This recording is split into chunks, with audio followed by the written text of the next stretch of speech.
commissioners and counsel for the Janneh Commission, I did mention that we had at the ministry identified 5 core criteria. In addition to the specific qualifications and experience of the potential appointees, the criteria of Gambian nationality, of high repute, of competence, trustworthiness, and non-partisanship. And again, so I've given the background as to why I decided to adopt a head-hunting approach for the key personnel of the transitional justice process, starting with, of course, the Janneh Commission. And so when these names were floated around, the distinct advantage that Augustus Pom had at that point in time over Alpha Barry was the fact that Augustus Pom had prior involvement with government as a receiver in the liquidation of Carnegie, in the Carnegie liquidation process. So that was the reason why I chose Augustus Pom at that point in time for Mr. Alpha Barry. Sorry, Mr. Tambadou.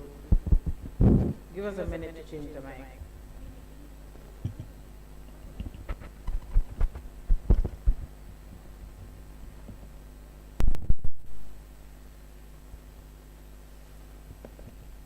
Is that one working? I believe so. Okay. Please continue. Yes, so it was the unique experience of Augustus Pom in dealing with government in the Carnegie liquidation process, which tilted the balance in his favor, and I went to court to appoint him as receiver at that point in time. And then in this situation, why did you select Alpha Barry? Was it because he came second during the first round of selection? That is part of it, but also because the Janneh Commission recommended that the receiver Augustus Pom be replaced. Okay. So we've taken a look at, or the committee has taken a look at Mr. Barry's appointment letter when he was testifying last week. And we will get into the contents of his letter later. Actually, let us get into it now, because I have other questions that are in relation to this issue, but a bit different. Secretariat, kindly give the witness a copy of Volume 1 of Mr. Barry's submission.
Perhaps Secretary can use my copy.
The letter is dated, yes, dated 13th June 2019.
Honorable Chair, the committee was, okay. Mr. Tambadou, you've taken a look? Yes, I have. Okay. Now that you've taken a look at this engagement letter for Mr. Barry, what services was he supposed to render to the government of the Gambia? To take over as receiver and to dispose of assets to be identified to him. And liquidate shares? Yes. And also to pay into The designated central bank account, yes. the income recovered Yes, from the sale. from the sales, that's right. Correct. So my question here is, before we get into the activities or the sale of assets conducted by Mr. Barry during your time as Attorney General, because I think we should highlight that Mr. Barry is still a receiver to this date for the government of the Gambia. Before we get into what properties were sold during your time as Attorney General, let's just talk about the process of his appointment, right? How did you come to appoint Mr. Barry?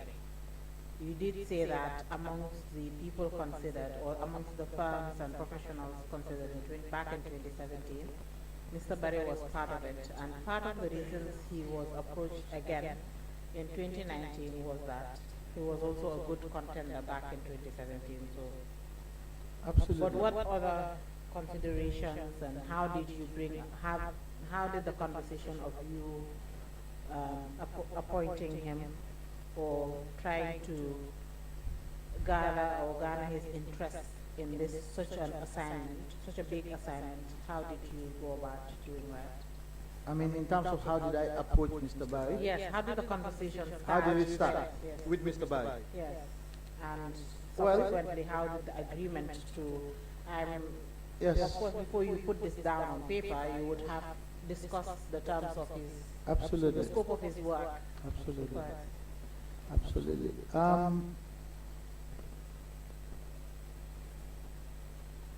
Sometimes coincidences happen in life, and when they do, you just have to accept that it is indeed a coincidence. But while I was reviewing the report of the Janneh Commission, again with a view to preparing the white paper,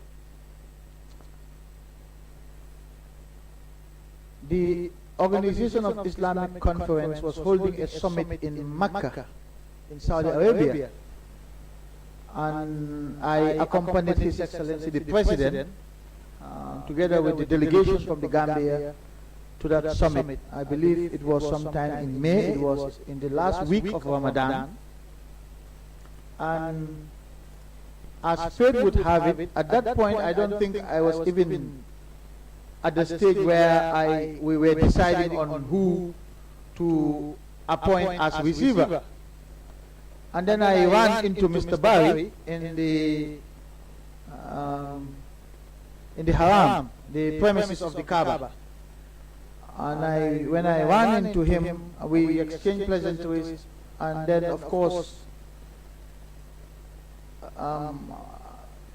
it clicked in my mind that I actually needed Mr. Barry's services. So I informed him that I would like us to discuss about a possible role for him as receiver, but that we should do so when we come back to the Gambia, and that he should come and see me in my office. He agreed. And when we returned to the Gambia, a few weeks after when we were now deciding on appointing a receiver, I requested it's either the director of civil litigation or one of his staff. Anyway, it was a staff member from the civil litigation department who contacted Mr. Barry and invited him on my request to the ministry for a meeting with me, in the same way that they also contacted Augustus Pump to invite him for a meeting with me. So that's how the contact with Mr. Barry was initiated.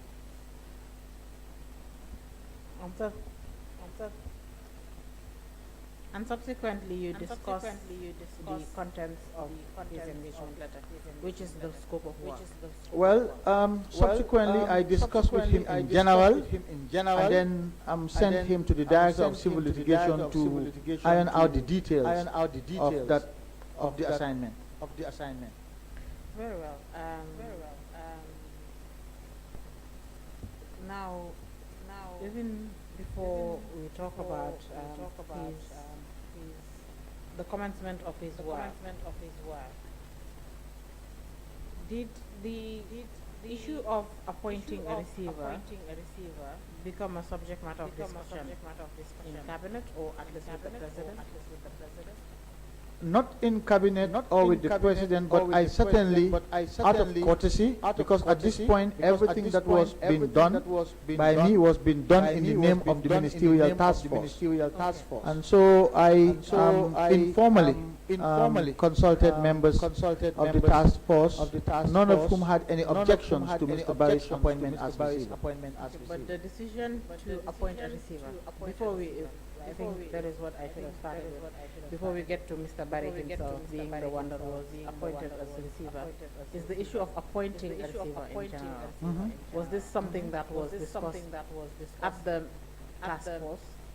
Or was it also discussed in cabinet, or at least with the president? It was discussed with the task force in the sense that I did consult each one of them on the identity of Mr. Barry as potential receiver, and none of them objected to that.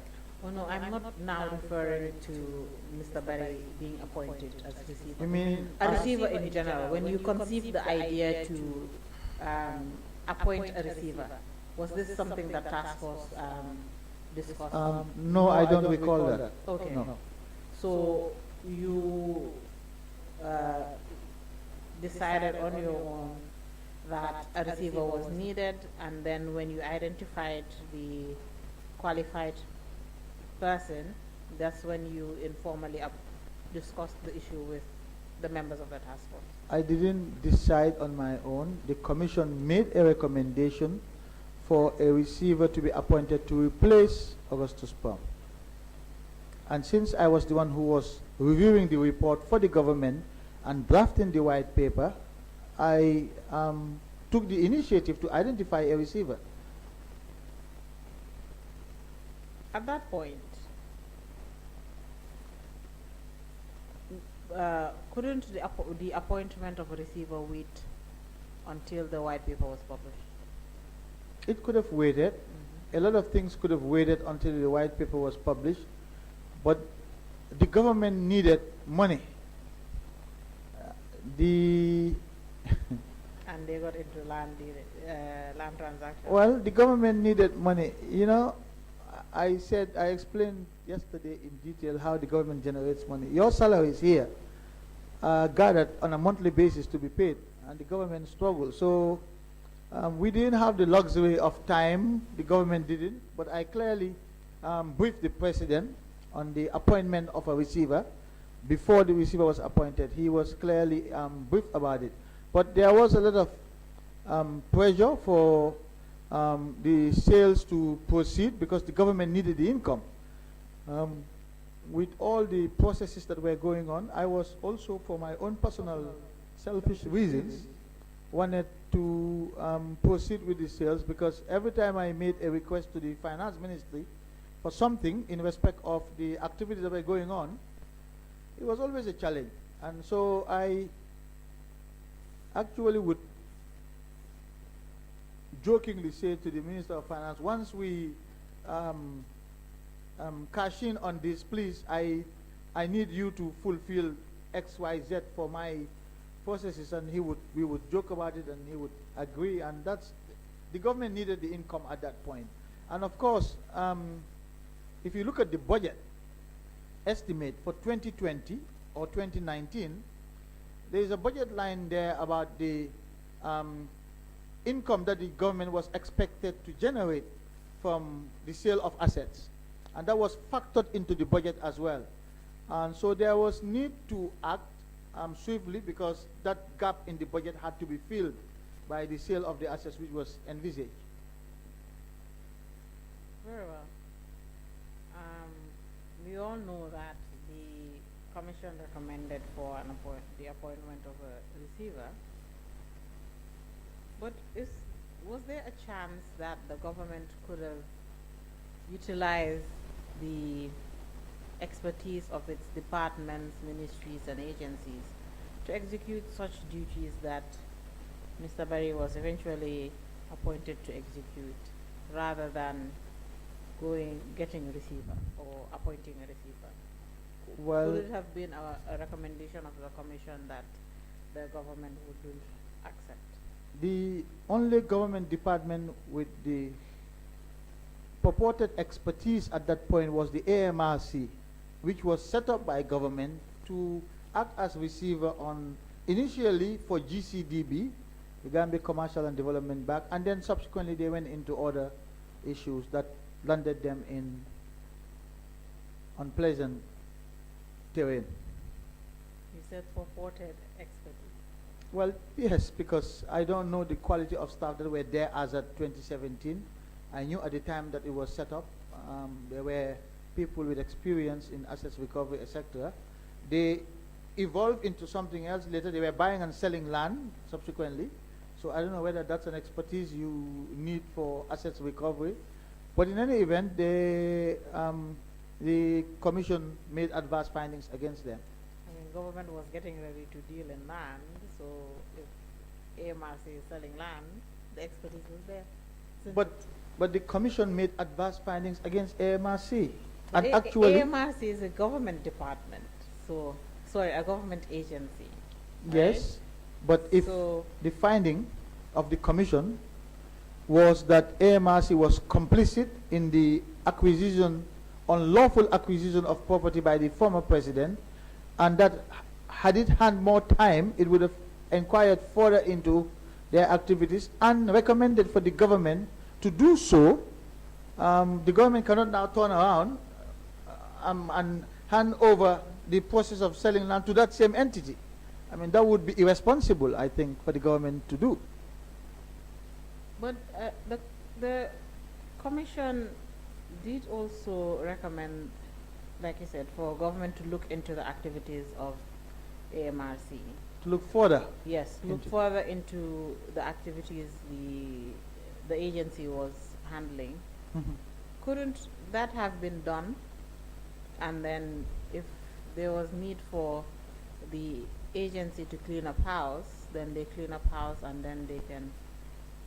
And how long would that have taken? And the government should just wait until that is done, when the body for the government, when the body that should have been set up to do that was not even envisaged at that point.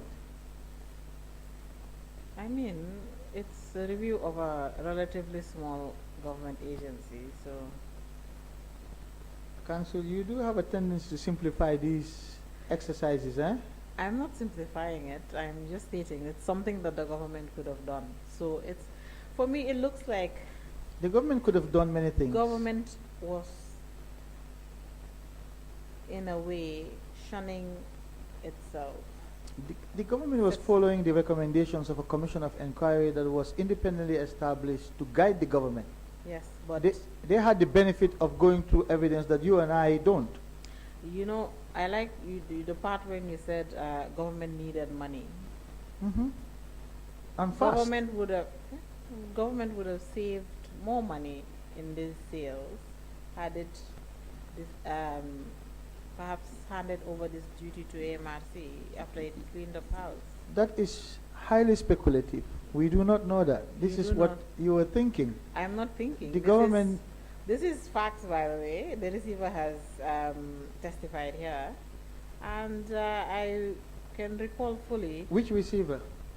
Mr. Barry. Yes. He admitted that the government would have made more money if it was given to a government agency like AMRC. You know, you interrupted me before I could finish what I said, what I was going to say. But I can fully remember that the fees of Mr. Barry was something that this committee raised questions about, and when we calculated the sales or the income generated from the sales he had conducted so far in his assignment and the percentages he was charging government at this time, it's quite a huge amount. And if government conducted this exercise itself, government wouldn't charge itself that amount. Let me say this in reaction to that comment. First, both Augustus Pom and Alpha Berry were paid 10%, which I understand was the standard industry fee practice. So that was, they were treated the same way. And two, their assignments were for six months periods. And three, this is the part now where I have to express my frustrations as a Gambian. We all claim to want to Gambianize. We want to support local Gambians in different activities, which is an approach that I took as Minister for our TJ processes. I made sure that always there's a Gambian who, it was Gambians who led and owned these processes. I have seen in government where foreigners are paid huge sums of money for work that is done, and nobody questions that. I was involved in international arbitration cases where millions of dollars were spent by the government on foreign lawyers. In fact, I felt so bad about it that I thought maybe we should include a Gambian in these arbitration cases, at least to protect the Gambia's interest, and have a Gambian who will also benefit from these processes, which was Mr. Pa Idifal. I was the one who had hunted him and included him in the case of Africa Petroleum against the government. I have seen auditors in 2017 who were brought into the country to audit state-owned enterprises. These are foreign auditing firms. They are paid millions of dollars. Yet when a Gambian is paid adequately, we complain. I don't know whether it's self-hate, but it's hypocritical. On one hand, we want Gambians to be empowered. We want Gambian businesses to be empowered. We want Gambians to be given opportunities. Yet, when it's time to reward, we reward foreign entities and go to sleep. Yet we don't want to reward our own local Gambian businesses and go to sleep. Yesterday, or was it today, I mentioned about our efforts to reach out to, it was yesterday, to law firms to track the assets of the former president abroad. And the percentages that they offered on a no recovery, no fee basis was a lot, was high.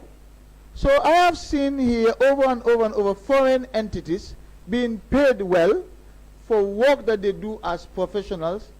And when Gambians are paid similar wages, we raise complaints. When our Gambian compatriots work outside the country, they get paid these amounts. Yet when they work inside their country, we feel reluctant to pay them, yet we don't find it difficult to pay foreigners. It's unfortunate. Very sad, I have to say as well. You know, if someone listens to your answer without having heard my question, they'll think I'll say that.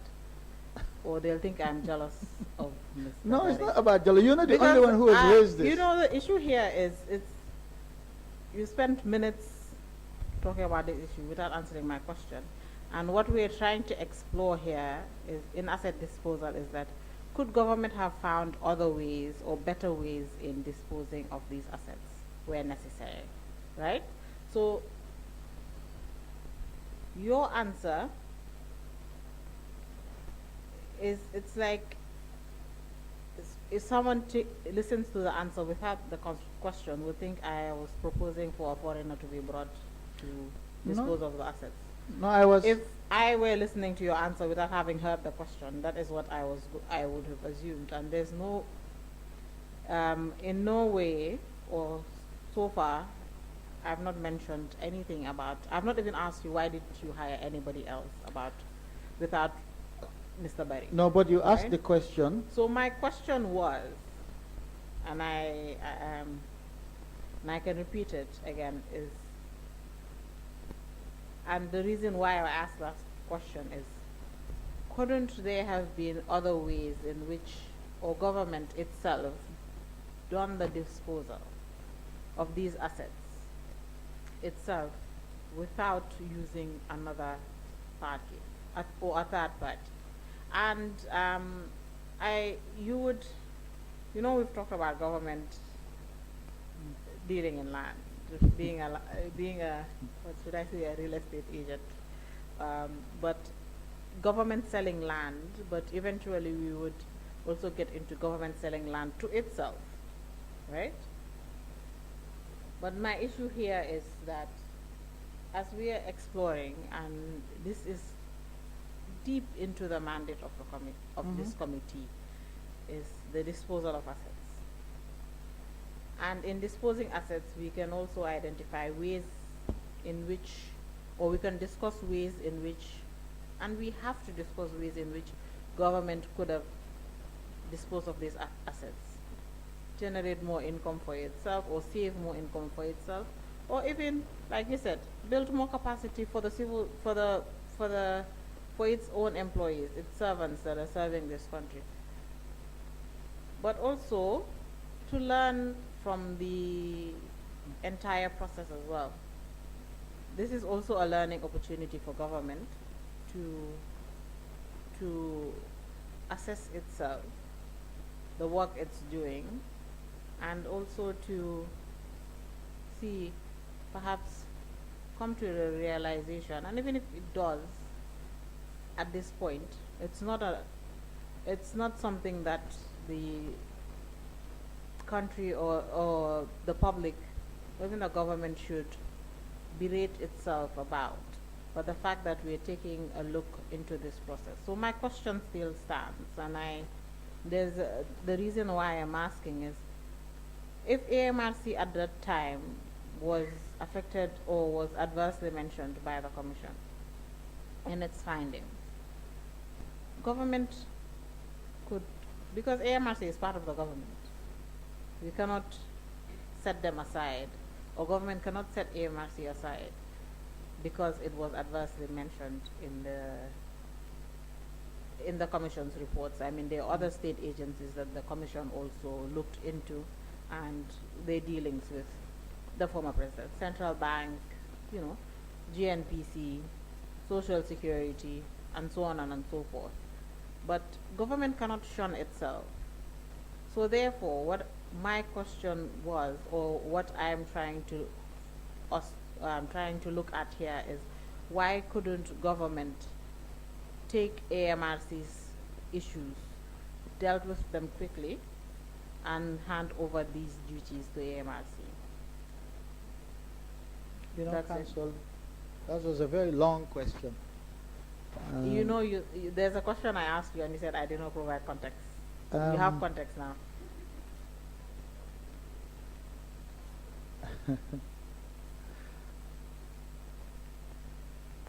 At the time, AMRC would not have been an option because the Commission itself knew about the existence of AMRC. And the fact that the Commission inquired into the activities of AMRC and made adverse findings against it and recommended for the government to probe further into the activities of AMRC, because it would have done so had it had more time.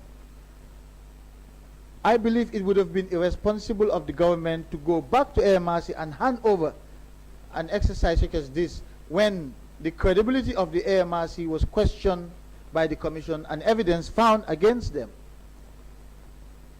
If the government had to wait for the AMRC to clean its house, we don't know the extent of the cleaning or the period of time it would take to do so. But thirdly, it was the Commission that recommended for the appointment of a receiver. And for the government to reject the recommendation of a Commission without any reasonable basis would have been also irresponsible. I think if you look at the few recommendations that the government did not accept from the Commission, and I keep saying they were probably no more than 1 or 2%, the government gave reasoned opinion. It was the recommendation of the Commission that the government appoint a receiver to take over the assets of the companies to liquidate them. The government acted in accordance with that recommendation.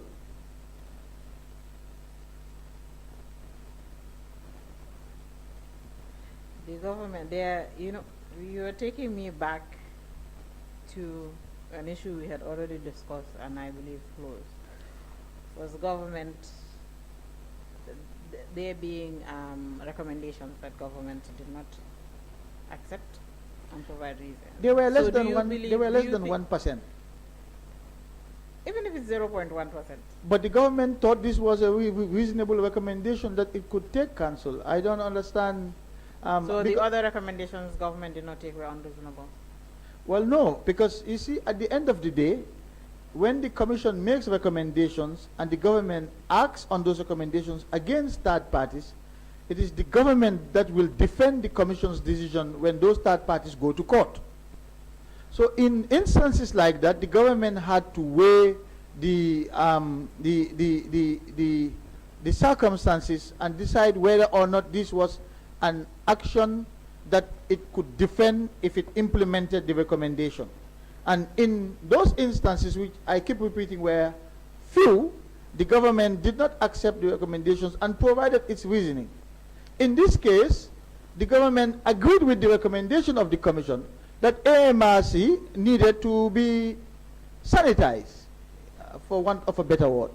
And so the government cannot now turn around and entrust the responsibility of this asset recovery process to an agency that needed sanitization itself. That would have been quite something. The Commission's recommendation with AMRC, in regards to AMRC, was for the government to look into AMRC's activities, because the Commission did not in fact scrutinize AMRC in detail. It's one of the public institutions that, I don't want to say escaped the Commission, but that the Commission did not get perhaps enough time to look into. I mean, we've seen it was initially set up for 3 months, which was overly ambitious, and then the numerous extensions they were getting, and which perhaps to a point was not even feasible maybe for the government to maintain the Commission's work or continuous work at that point. But AMRC is one of the institutions or one of the government agencies that the Commission did not investigate like it did. Do you want us to go through what the Commission said about the AMRC in its report? Yes. For the public to know? We can, but I don't think it's necessary. No, because it does not reflect what you're saying now. That's my worry. And that's why I said let's read it verbatim for the public to hear what the Commission said about AMRC. Of all, I'm reading from the Commission's report now. No, you would paraphrase what the Commission said. I'm not paraphrasing, right? I'm going Oh, to you want to read now? Yeah. Okay. Of all the public enterprises the Commission was mandated to investigate, only the AMRC, oh, actually, I didn't even paraphrase when I said escaped. Only the AMRC escaped our scrutiny. So I was not paraphrasing. This must not be interpreted as a clean bill of health stamped by us in favor of AMRC. We simply did not have sufficient time. I was not paraphrasing.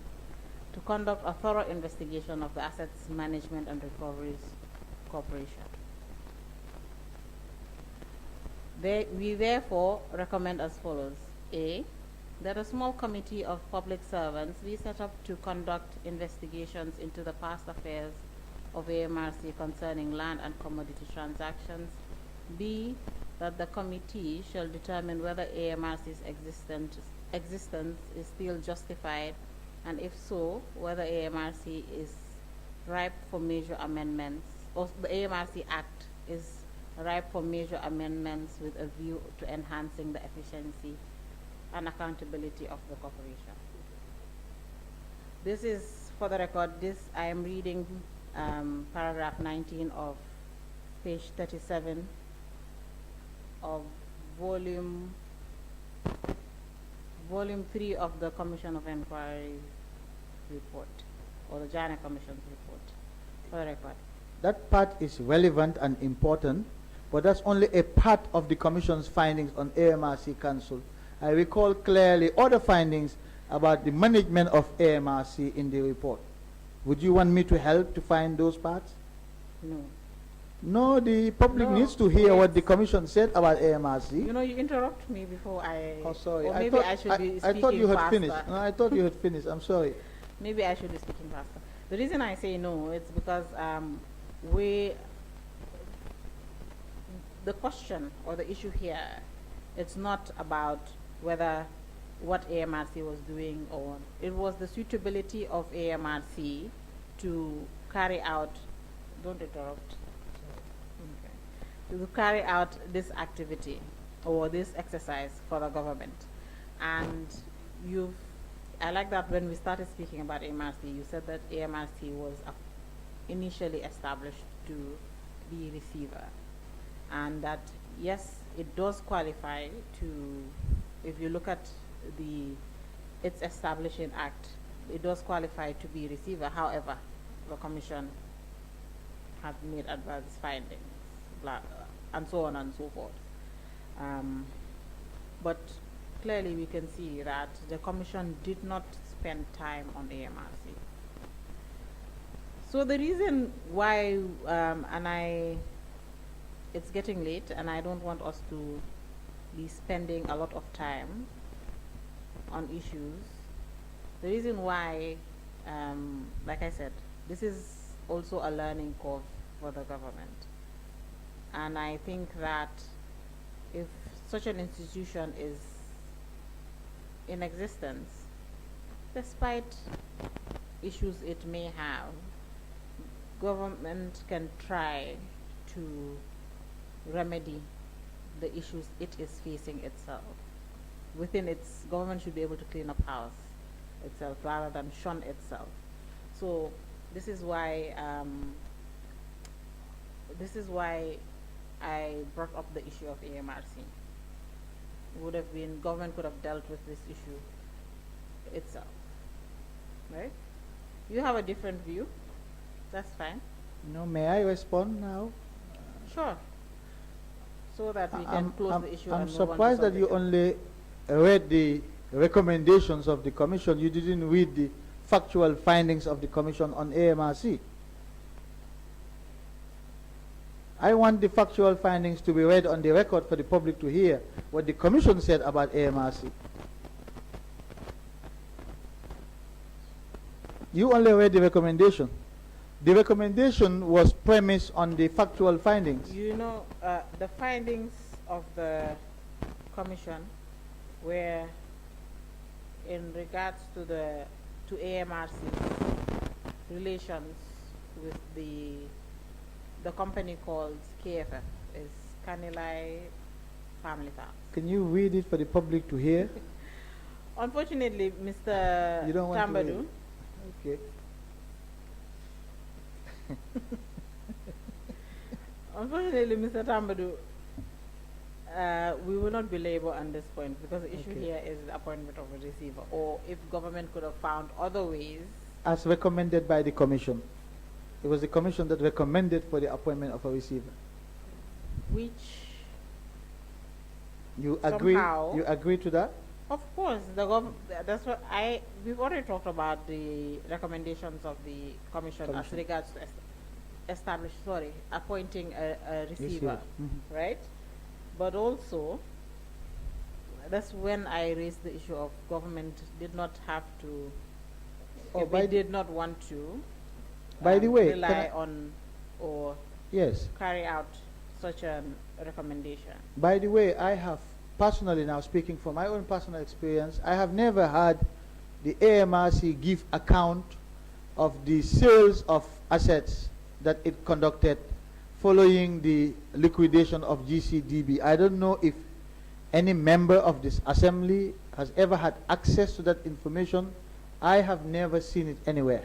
And I suspect that was part of the reason why the government wanted to look into the activities of AMRC. There were a lot of reports about their activities, which is why the Commission made findings specific to AMRC, whether it's in relation to companies owned by the former president or directly with the former president.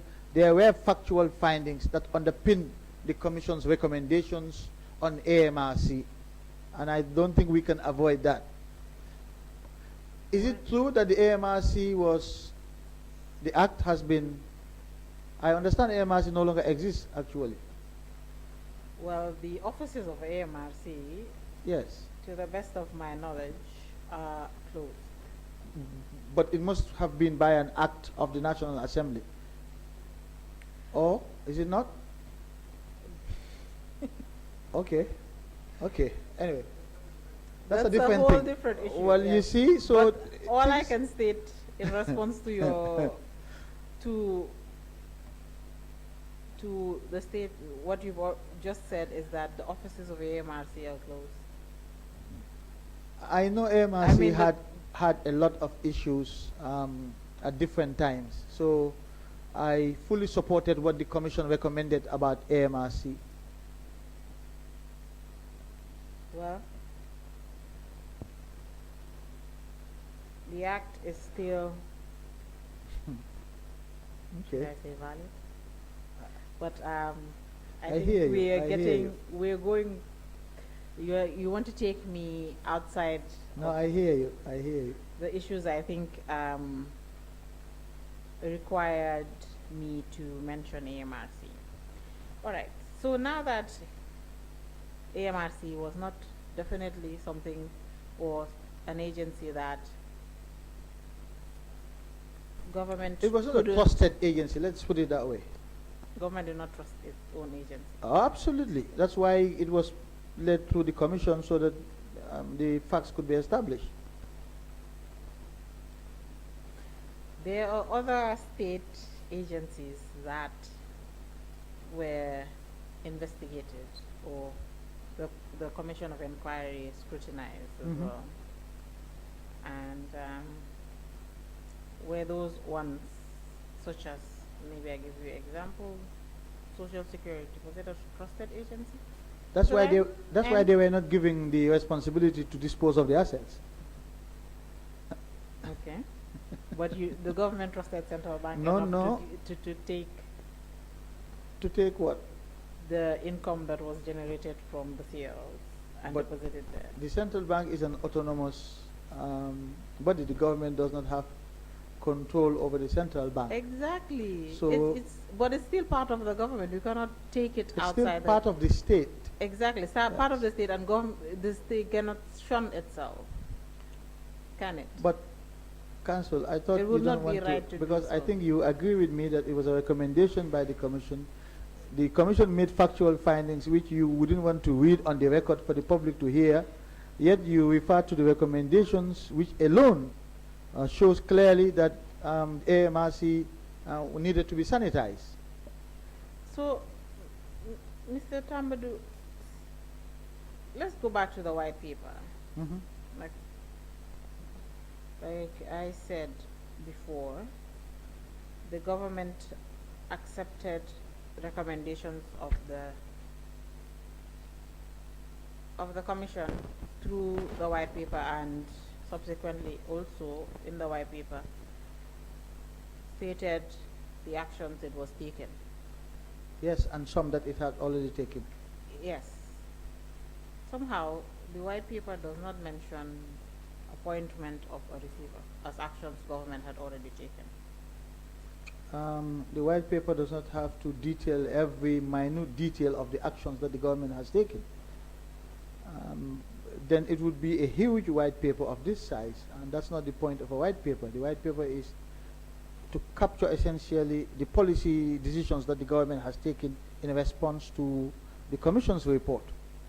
And the So- policy decision here is to accept the recommendation to forfeit and dispose by sale of the assets in order to recover the monies. So the appointment of a receiver was not important enough to Was be not necessary. reflected. Was not necessary. Was not important.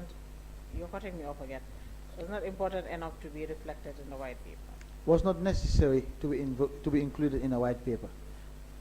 It's a detail about implementing the policy.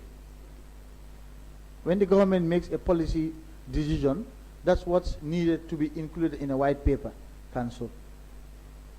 White papers are not meant to be bulky. But in the Constitution, it does not mention the size of a white paper. So I'm telling you by practice. you know, when I mentioned that the actions, or when I mentioned the white paper and did not mention actions, you took me to section 203, if I'm not wrong, or is it 204? Yes, 203, 203. Yes, you took me to 203A. You want us to go back to 203A? Because 203A does not mention the size of the white paper. I agree with you. It's So- by practice. Because the white paper is only supposed to reflect the policy position that the government has taken in reaction to a Commission of Inquiry report. But sorry, continue. I'm just saying it's not expected to be as detailed as a report of the Commission. Of course. However, you did state that when government is accepting recommendations of the commission or a commission in general, this is something that it will do through a white paper. Yes, indeed. Its reactions to the report is reflected in the white paper. Yeah. Okay. And in this instance, do we say that all the recommendations of the commission that the government accepted were reflected? Its reaction was reflected in the white paper. Yes, by and large. If there is any specific recommendation that you think was not reflected in the white paper, draw it to my attention, and I'll point to you in the white paper where the government has taken a position on that specific recommendation.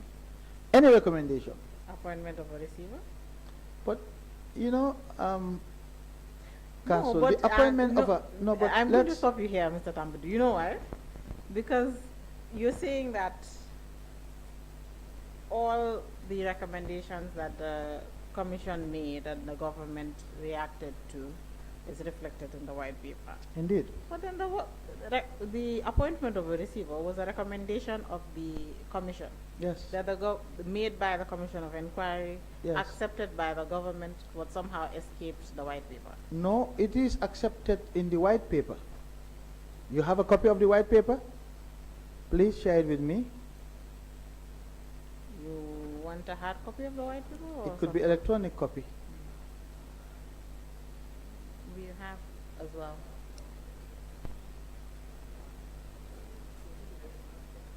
Yes.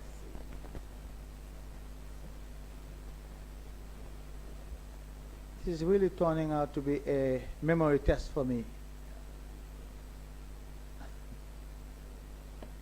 It is But you see, important. because I was personally involved in these matters, in the drafting of these documents, that's why I could remember some of them. Of course. Even though I shouldn't have been doing it, but you have no idea how constrained our resources were. You keep saying that the ministry was constrained, but Very constrained. when it comes to human resources, Oh, I've done something. Can you... I think Jao, you can closed you help me? mistakenly closed No, I it. didn't close it. I went to dual view. Can you...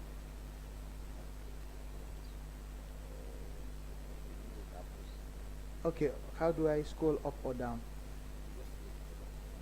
I can't see. It's too tiny for me to see. Okay. Honorable, it's dual view. Can you turn it into single view and then show us how to scroll up or down? Yes. Yes, one page. A single page. Single page view.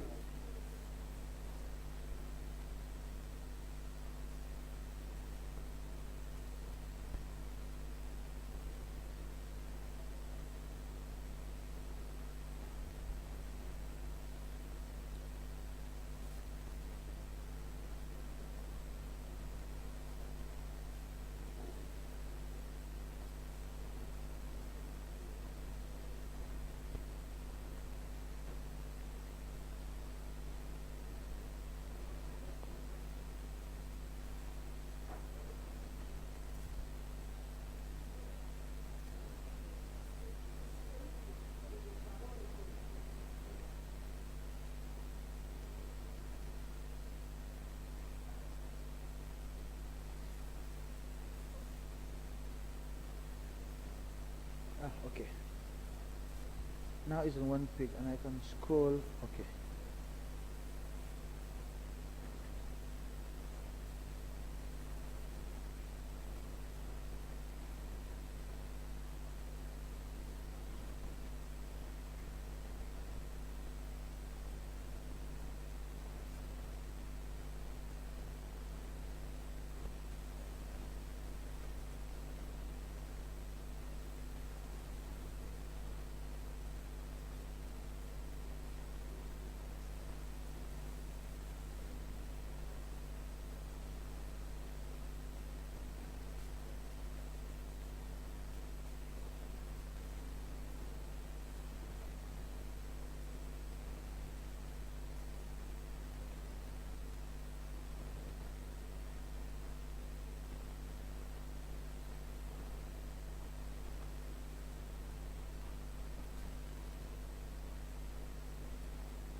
No, I found it now.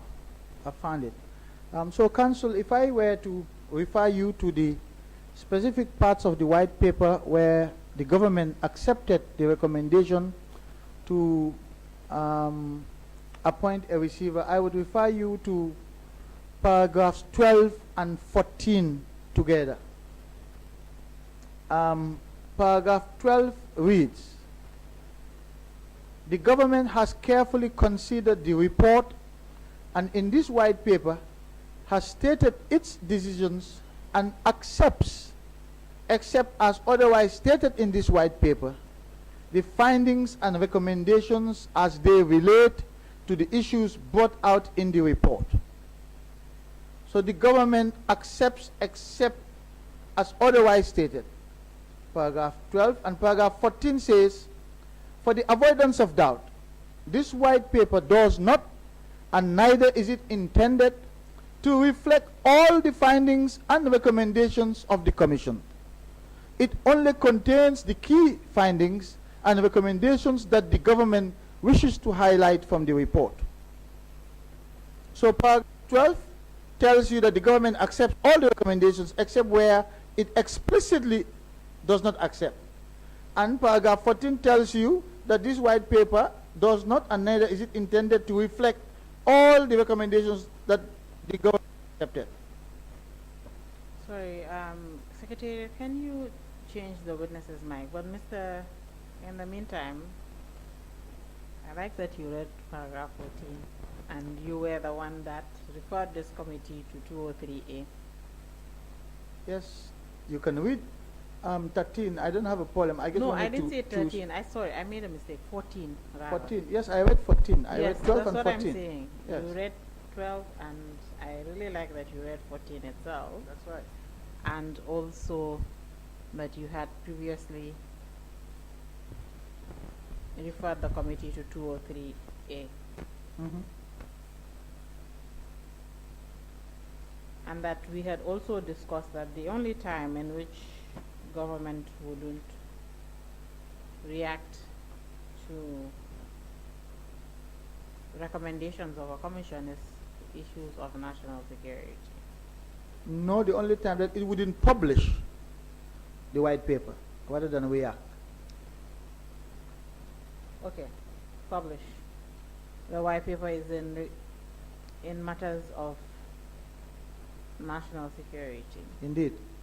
So, Mr. Tambadou, the white paper should reflect government's reaction to the commission's report. Yes. So why was this one point something that the government had accepted and then did not include in the white paper? I mean, government included the issue of establishment or composition of a interministerial task force. Yes. And its supporting technical team as well in the white paper. So why? But it's first, just a simple issue. No, but first I have read to you what the government said. The government accepts all the recommendations except where it is otherwise stated. And two, the government highlights only the key findings and recommendations of the report. And the white paper is meant to reflect the government's policy position with respect to the report. And that is what the government did in this case. It issued a policy position in the white paper by accepting the recommendation to forfeit and dispose, and by announcing the establishment of a ministerial committee to oversee that process. These are policy decisions that the government made and are reflected in the white paper. The mechanics of implementing that policy decision does not need to be in a white paper. But the government accepted the recommendation to appoint a receiver. I see. All right then. We still have issues to deal with the appointment of a receiver. And this time around, the committee is seeking for guidance. And we would rely on your vast knowledge as the former AG, who also appointed Mr. Barry as receiver. Generally, on behalf of the ministerial committee, all of whom approved the appointment. Informally. Yes, because you know what, you want me to write individual letters? No, the ministerial committee you members. could have taken it to a committee the meeting. ministerial, you know, we, as I said, the committee met, if I remember well, only twice because we were different ministers with different activities. But the members are here. I mean, they can provide you with their statements, or even come here and sit in my stead. They're still alive and kicking.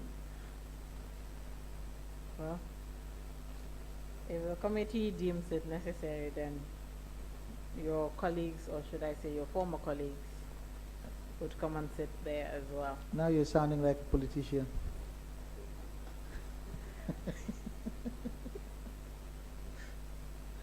That's what happens when you hang around politicians for too long. I don't think I've been hanging around politicians for too long, Mr. Tambadou, but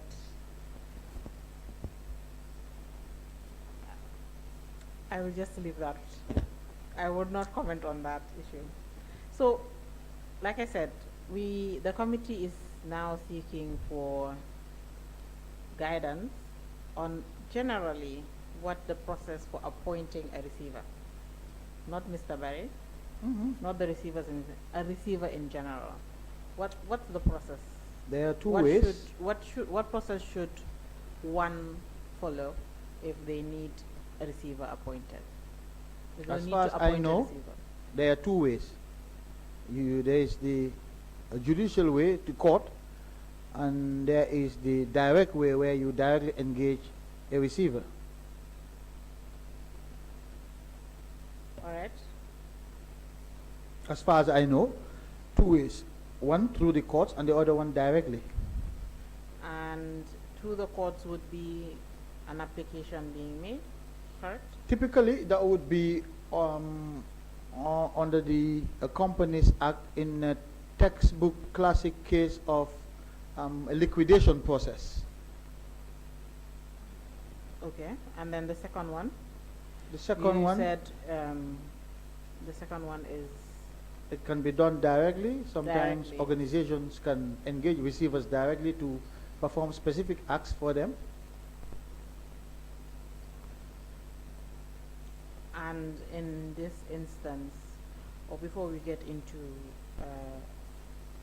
this particular situation we are faced with, can you just explain more and guide the committee? Sorry, when you say, you want me to explain more? Yes, explain more about appointing a receiver directly. I don't know what you mean by explain more. If an entity, for example, if a bank wants to conduct a specific act without going to court, well, which does not necessitate going to court, it can engage a receiver to carry out that act for it. That is very common practice. I don't know whether it's common here in this jurisdiction, but it's certainly common out there. Okay. So in this situation, you followed the practice that you are saying is out there and just directly hired or directly engaged the services of a receiver. We didn't go to court to get the court to appoint a receiver for a number of reasons. Okay. You're curious to hear those Yes, reasons? please. Okay. First,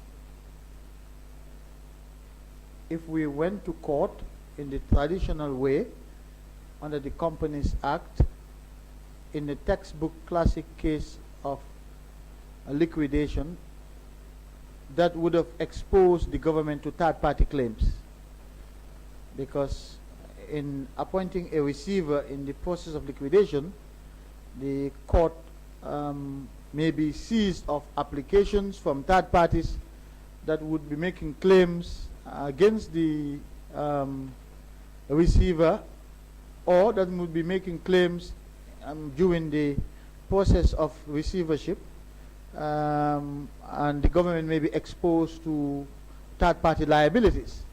And since we do not know the entities that may have a claim, we wanted to shield the government from those, or from exposure to those claims. So we didn't go to court to appoint a receiver, one, for that reason. Two, if you look at the recommendation of the commission for the appointment of a receiver, the commission used specific language in respect of the companies. And so what we did was, instead of going to court, as I said, and expose the government to third-party claims, we there was already a recommendation to forfeit the properties. And most of the properties were under the companies, were registered in the name of the companies, KFF, KGI, etc. And so we decided to request the registrar of companies to strike off these companies administratively, because the government has already forfeited the properties in the white paper, so there's nothing to liquidate again because of this forfeiture in the white paper. And so the remaining activity was for the registrar of companies to basically strike off the companies from the register. So these were the considerations why at that time we didn't go to the court, because that would have involved the typical textbook classic liquidation process and getting the receiver appointed, and of course exposing the government to third-party claims of monies, I mean. So third-party claims with regards to money? Yes. We didn't know who would make a claim against any of those companies.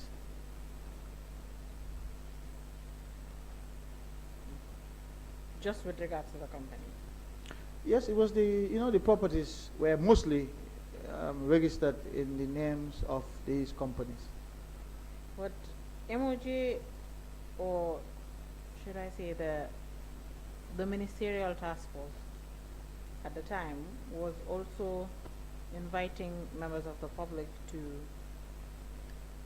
if they had claims, to make, based on a exactly, based on a recommendation of the commission, claim over properties, not yes, over monies owed.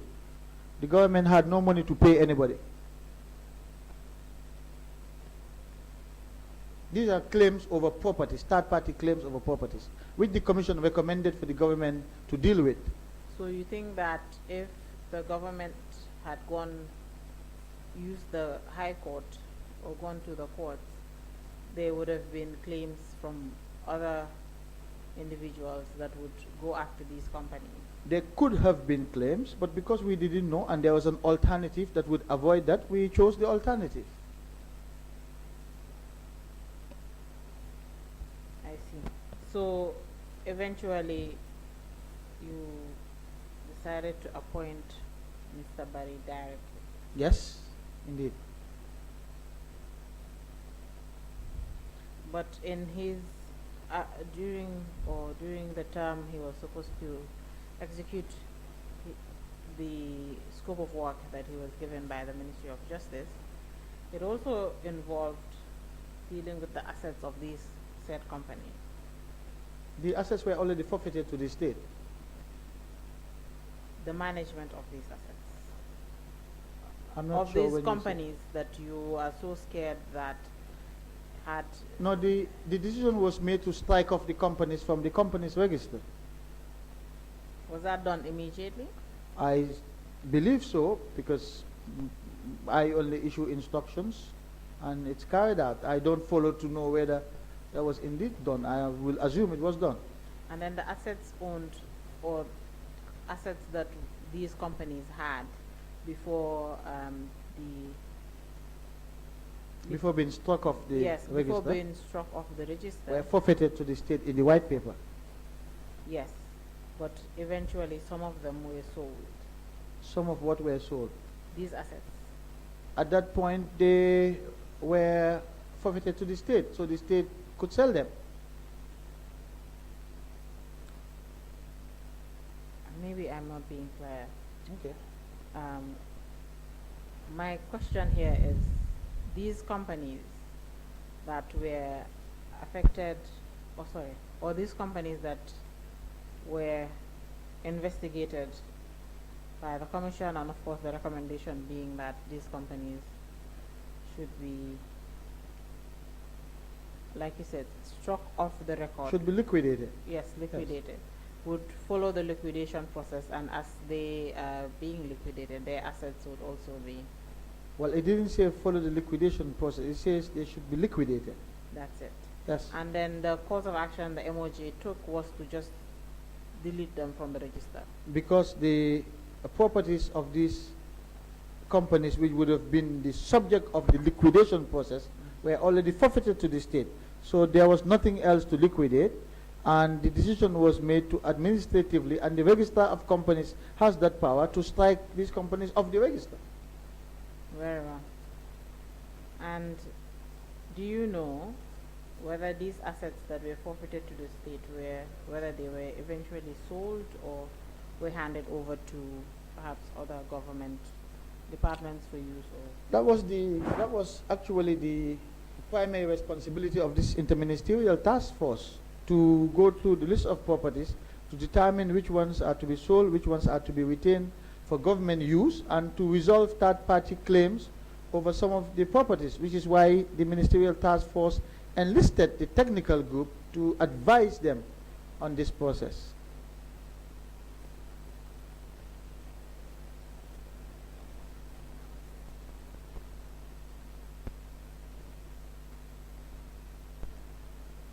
very well. So,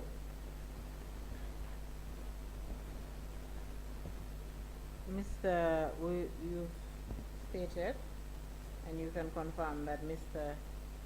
Barry was engaged directly, or his services were engaged directly by the government rather than through the courts, because the governors are afraid that there'd be third-party claims.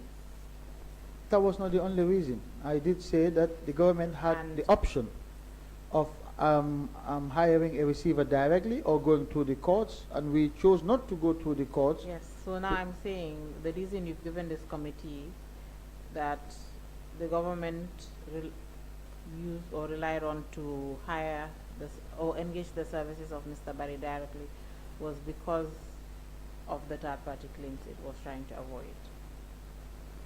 Including potential third-party claims that could have been made against these companies. Exactly, Yeah. and that is something government was trying to avoid. We didn't want to expose the government to third-party liabilities. Was it that you expected the claims or these liabilities We to don't not be justified, or what? We don't know who these companies owed money. They could have been NAWEC, they could have been Social Security, they could have been private individuals. And you know, in a liquidation process, typically creditors are also considered in this process. And that means if the government was supposed to get 10, it could end up getting 3, because others are paid in the process, and creditors are given priority in a classic liquidation process. So we didn't want to expose the government to that. But I think government at this time actually knew about the third-party claims, because when these companies, before Mr. Barry's appointment, had been put under the control and custody of, or the control of Augustus Prom to manage as receiver. Yes. And they received third-party claims which were reported to the courts and MOJ. Yes. So the government is already aware of these. No, not all, because at that point there was no liquidation process. Yes. You see, but the claims had been some forwarded. claims were received. We don't know the extent of the claims. Some could have been waiting for a liquidation process, because there they could intervene and request the court to consider their interests as creditors as well. So some claims were received by Augustus Prom, but Yes. we don't know if they were all. Yes, they may not be all, but to say you don't know the extent of the claims is... Yeah, but that's why I said they may not be all. We didn't yes, know the extent but the of the claims that were received... Some claims were received, yes, indeed. You know, Some if you claims keep were received. interrupting me, Okay. you wouldn't know what what I am going to say. I am sorry. Okay. Like I was saying, or like I was trying to say, these claims, not all of them, of course, there might have been more, but in the almost 2 years, actually 2 years that Augustus from May 2017 to June 2019, the claims it had received are already known to the government, or at least to the MOJ at the time. Yes, the claim Yes, that Augustus but Prom received though up to that point. there was a chance that there might have been more claims had the government decided to go back to the courts for the liquidation process. Because you know, But the claims that the Augustus Prom did receive, the extent of the claims were already known. yes, up to that point. Yes. And going to court would have involved advertisements, giving creditors notice, etc. And that could have opened the door for more claims. So all these companies, and when we look at MOJ 5A and MOJ 5C, 17 companies in total. All these companies, by your instructions, should be off the register. In principle, the companies that were identified by the Janneh Commission should have been struck off the Yes, companies all register. of them. Yes, I believe so. Well, so that closes the issue of these assets that we are looking at, right? I did say earlier that we're going to circle back to land. You would, by the way, let me just give you the assets and the way the committee has classified them, so that you know the assets that we're going to discuss. The first one being the companies owned by the former president, right? The second one is shares that were owned by former president and his associates. The third one being rental properties. There were properties that were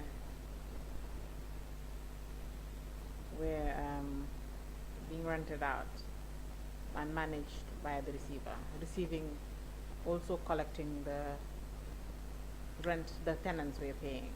Sorry, can you go back to the start? Can you tell me the categories of The properties? first category is the companies owned by the former president. The companies, okay. Yes, which Yes. we have already, you stated that per your instructions, these companies are liquidated, but not really going through the liquidation process. Should be through struck off the Cairo register, yes. And struck off the register because all assets have been forfeited to the state. So the first one being companies, the second one being shares, Okay. the third one being rental properties, the fourth one being landed properties, fifth being vehicles owned by BPI. The rental properties were landed properties. So The reason why we you separated them. yes, is Okay. because this classification we followed with Mr. Barry when he was here, Okay. so we just continued. And the reason why we separated landed properties and rented out the rental properties is because these ones were being managed by the receiver and it was generating income. Unlike the ones that were just sold or the ones that the ministerial task force did not deal with. All right, okay. Yeah, But that's why we made a distinction, because of Yeah. course not all not even half of the properties have been sold. Don't say half.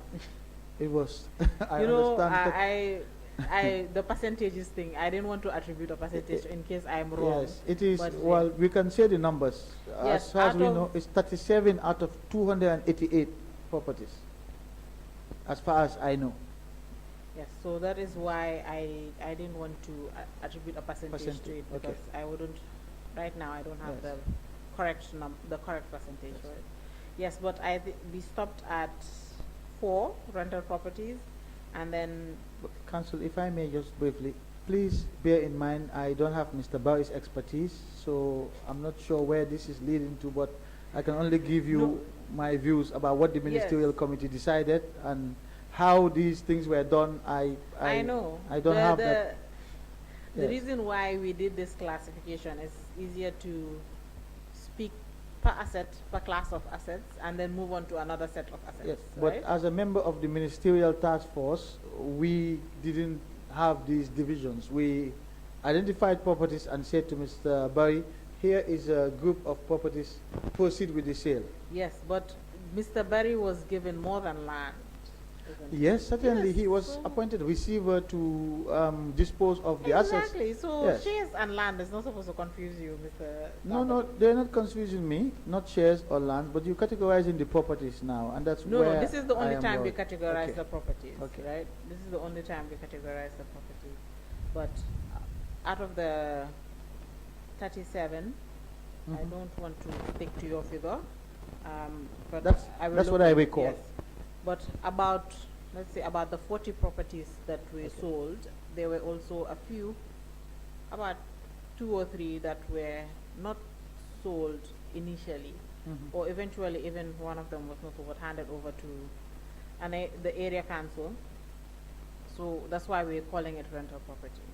Area council. Yes, Soma, is it? Yeah. Ah, okay. Yeah. But that was after you had left the ministry. That is why the classifications were done. But then the other classification is vehicles owned by BPI. That's Mhm. number 5. And then the last class of assets is the assets that were found in Birkama, that were in the custody of Mr. Hamidou Jah. Okay. So now that we've dealt with companies, we can deal with shares so that we can close Mhm. companies altogether. There were shares that the former president and his associates had in a few companies in the Gambia, being GT Bank, Chromium, and Gam Petroleum. These shares were also deliberated on were they also deliberated on by the ministerial task force? I would have thought so. Okay, and what was the decision?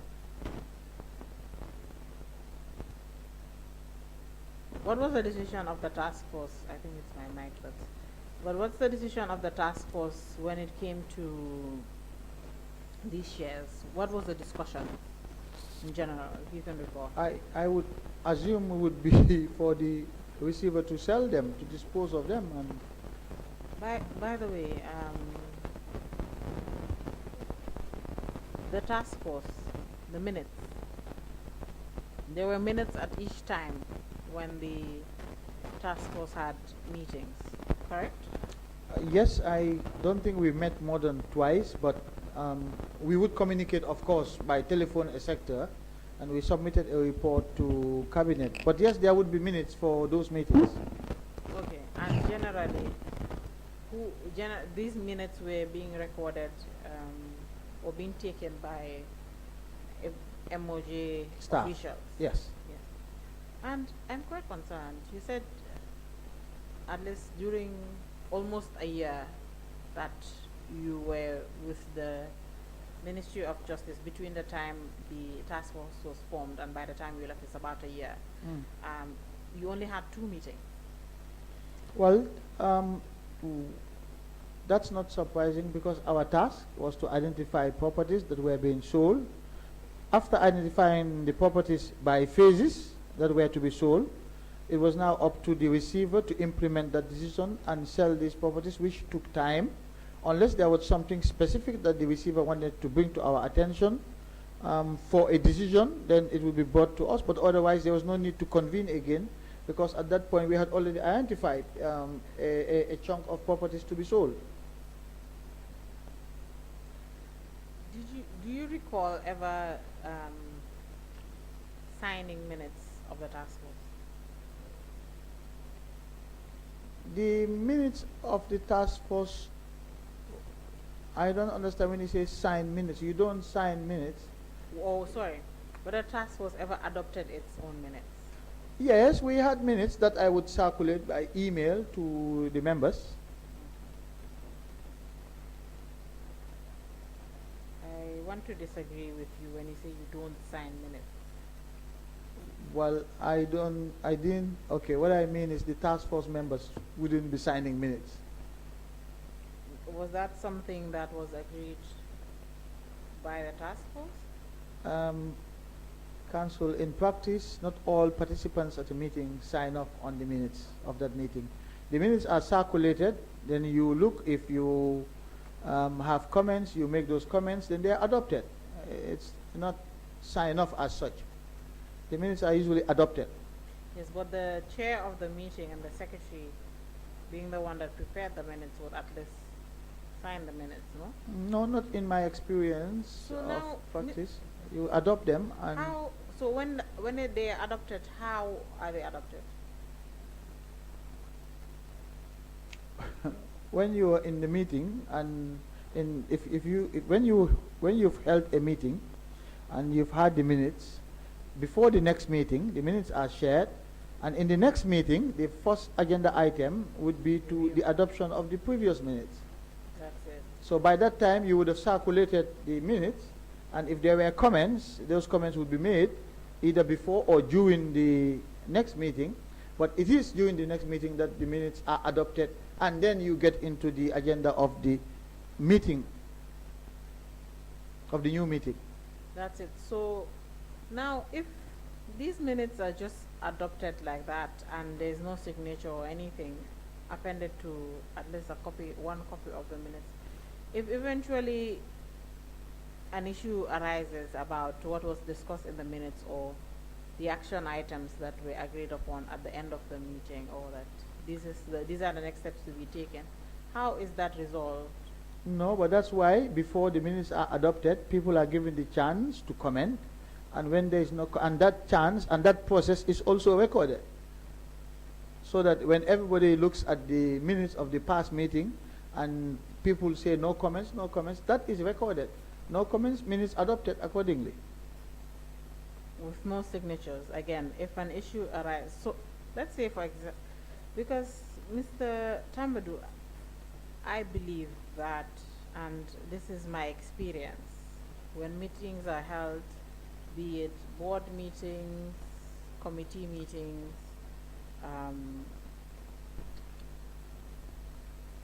any meetings are held, as long as minutes are drawn, signatures are appended on it, so that it can be finalized, so that there never would arise a situation where decisions meet in said meeting are questioned, and then one person who contributed to the decision making will turn around and say, but I actually don't ever recall. Usually it will be the secretary who signs off on the meeting after everybody passes their comments and accept the minutes as approved, then it's adopted. So there will be one signature, but not every participant in that meeting would sign off on the minutes. That was the practice of the task force. That's the practice that I still know in my professional life. But indeed, I was, I'm not even sure if the secretary signed off on the minute. But in this case, there are email trails where the minutes were circulated to all the members of the task force. Those email trail chains will be shared with the committee. Okay. And who was the secretary for the task force at this time? One of my personal assistants who was with me at that time. I can share her name on paper, but I don't want to call out people's names. I keep saying I want to protect civil servants from these processes because they are supposed to be protected. You know, in fact, it's the two names that I provided before. I know. Yes. I know. But I don't see a reason why these names can't be said on the record, but that's okay. Since the committee has these names, that is fine. Council, the civil service is the engine of government, whichever government. And traditionally, they are insulated from politics. In this day and age where people are not making these distinctions, I hesitate to throw people's names out there in these processes. That's the effect of social media on our psyche these days. You don't want people to be mentioned. And there's a lot of misinformation and disinformation. So I am being extremely careful here with the civil service. That's fine, Mr. Tambadou. That's going to be left to the committee. I will not. But I provided the names anyway on paper yesterday. So. Yes. But I have copies of the minutes. Yes, we would not only want to see the minutes, but the email thread, since you said. Well, you will see that, yes. absolutely. That's what I mean. The minutes are contained in the thread. Yes, the email thread is very important to the committee. Okay. So the issue of the shares, again, back to selling the shares. To this day, GT Bank's shares remain unsold. So we will talk about Gum Petroleum and Comium. Okay. So the Ministry of Justice was kept in the loop when it came to the sale of the Gum Petroleum assets. Sorry, the Gum Petroleum shares. Oh, absolutely. We were aware of it. Okay. Because it was a big event. A big event. I think so. It was held in a hotel, I think, if I remember well. That's fancy. Were you involved in this big event, and did the receiver ever update the Ministry of Justice when it began the sale process? Yes. So not just the end of the sale, but like when it began the entire process. I was informed that it was going to, the receiver informed me that he was going to conduct a sale of the shares. I didn't go to the venue, but I know that my ministry staff went, and there was a representative of the President's office who was also there, if I recall correctly. All right. So the receiver has testified through the process, and we would not go through that explanation or get into the sale process. Prior to the sale, after the receiver received bids, because the shares were sold through a bidding process. Mm-hmm. After the receiver had all these bids, and some did drop out according to him, and the final buyers were informed of their success in the entire process. Was the Ministry of Justice informed? Yes, we were informed. I was informed. You were aware of who or which companies or entities were going to buy these shares? Yes, by way of a briefing, the receiver did inform me about the purchasers of these shares. And do you know who they are? They included Social Security and Star Oil. Those are the ones I can remember. Let's stick to Social Security. Okay. These shares, they were forfeited to the state, correct? Absolutely. So why did a state agency have to buy these shares?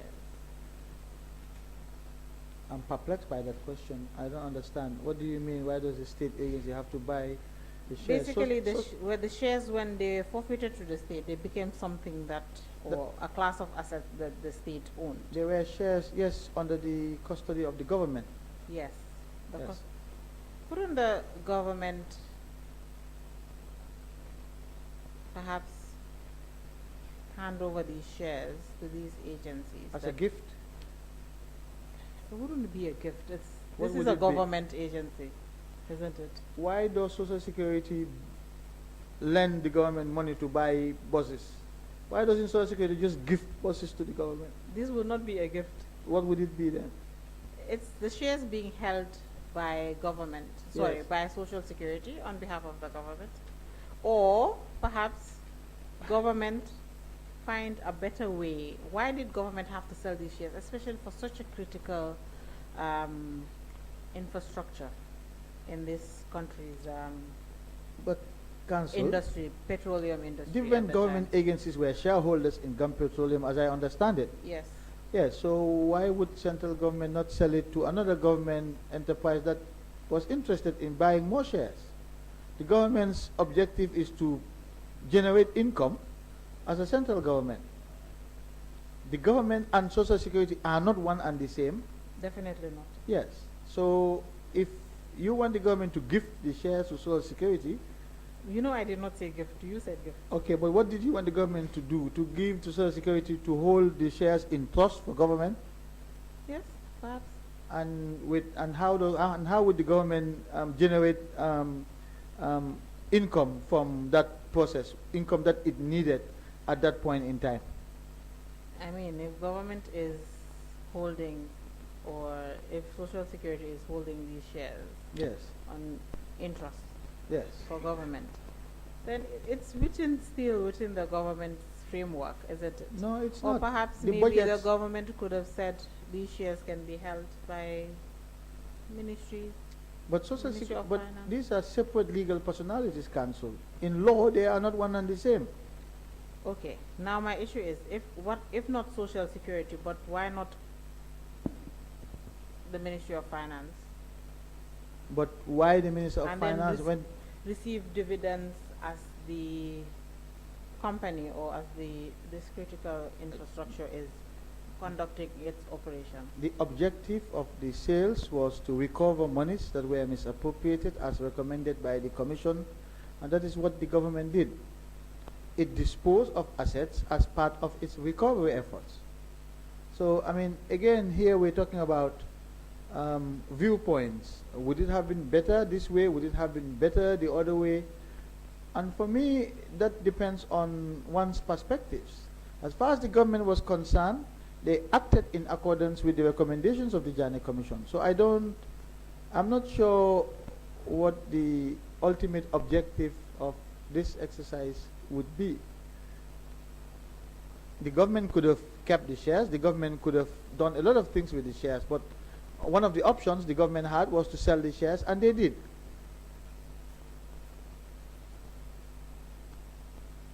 And a lot of money, by the way, was generated from those sales. Oh, definitely. Definitely. The government is a very good business entity. Selling land, selling shares, selling cars, By selling the- tractors. By the way, I like that. you said that the government had to recover monies misappropriated by the former president, and Of course, that was it- the intention of the whole process. yeah. So Of course, if you, we know also, like I stated before, we don't expect government to say it is going to recover every single yes, but at least loss it will make it an had effort. faced. But at least it will make an effort to recover as much. So if you are saying the government should not be selling, how was it going to recover these monies? In this instance, it would have be receiving dividends. We're talking about government here in terms of its need for a lot of resources, Council. So you don't want government to sell land, you don't want government to sell the shares. So we should have just kept these lands and these shares. And how was the government going to recover these monies? Government they could have found in my view, but that is not why we are here. But we're Other here ways. to establish what the Commission recommended and what the government did. So the government acted in accordance with the recommendations With of the the Commission. recommendations Yes. of the Commission. Let's go to Comium. Okay.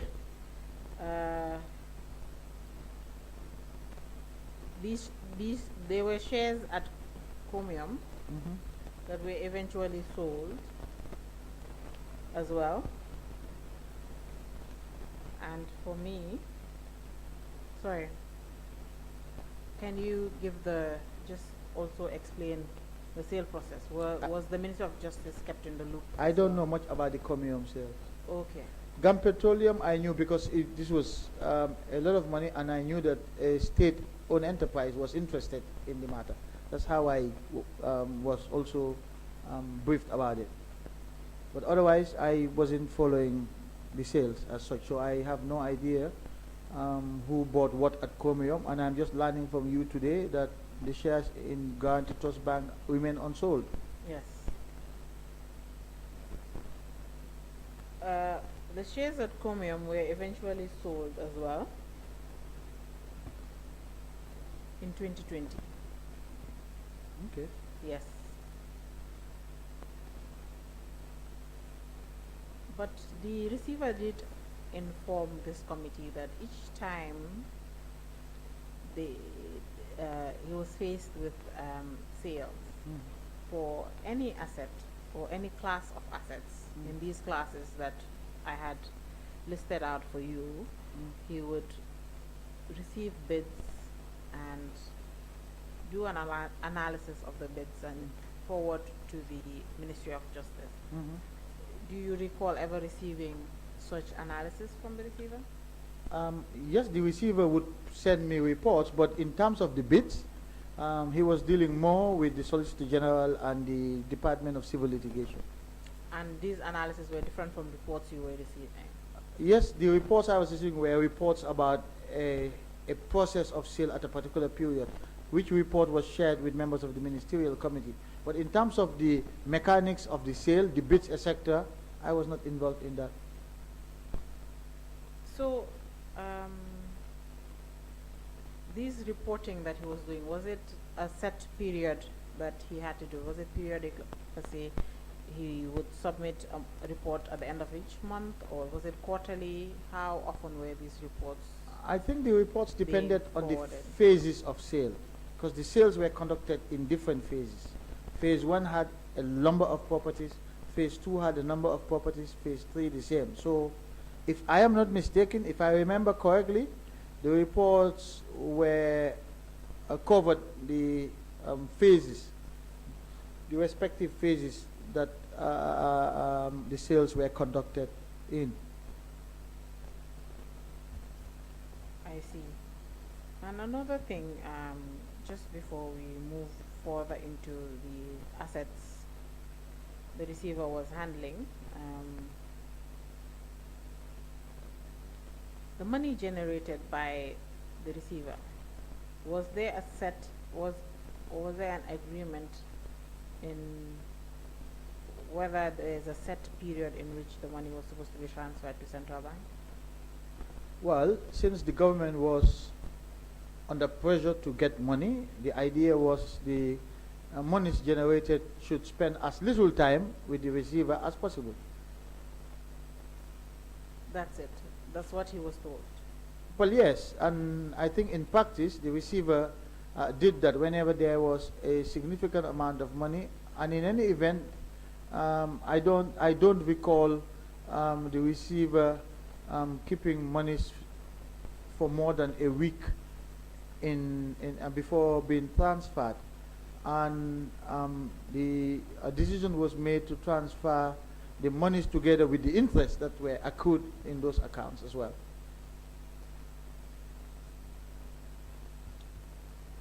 You know, when you said not more than a week, I don't hold me to that. I don't remember the time period. I don't recall the time period. But whatever time period it was, the decision was made to also transfer whatever interest accrued in that time period also to the government. okay, so the income generated and the interest it And the interest accrued on that income. Yeah. During the entire sales process that you witnessed as the Attorney General, from when it started in 2019 to when you left office in 2020, were you ever present or did you ever witness the opening of bids, or just observing the bidding process? I have never observed the bidding process. I will not rule out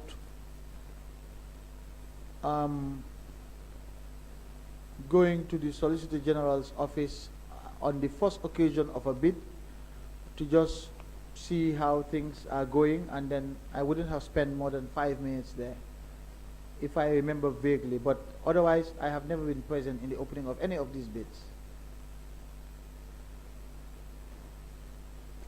Only once. At most, if I recall, it would be only once, yes. And it wouldn't have been more than 5 minutes. I see. So, now that we've dealt with Gum Petroleum and Comium, let's go to the assets in Birkama. Mm-hmm. The receiver, Mr. Barry, testified here and informed this committee that after his appointment as receiver, one day in his office, he received a visitor. His staff came to him, told him, you have a visitor. Mm-hmm. The visitor was welcomed, and it was Mr. Hamidou Jah. And Mr. Jah informed You have my full attention. Okay. Mr. Jah informed Mr. Barry that he was in custody and control of assets that belonged to one of the former associates of President Janneh, that is Mr. Mohammed Bazi, and that the reason why these assets came into his custody was that Mr. Bazi and Mr. Jah were implementing a project at the power plant in Birkama. This project was given to them by NAWEC at the time, and there were a lot of equipment that was in Birkama, in this particular place, that were in the custody of Mr. Jah as the one that was in the country, since Mr. Bazi was not in the country. So he managed these, he had these all along. And interestingly, somehow, some way, these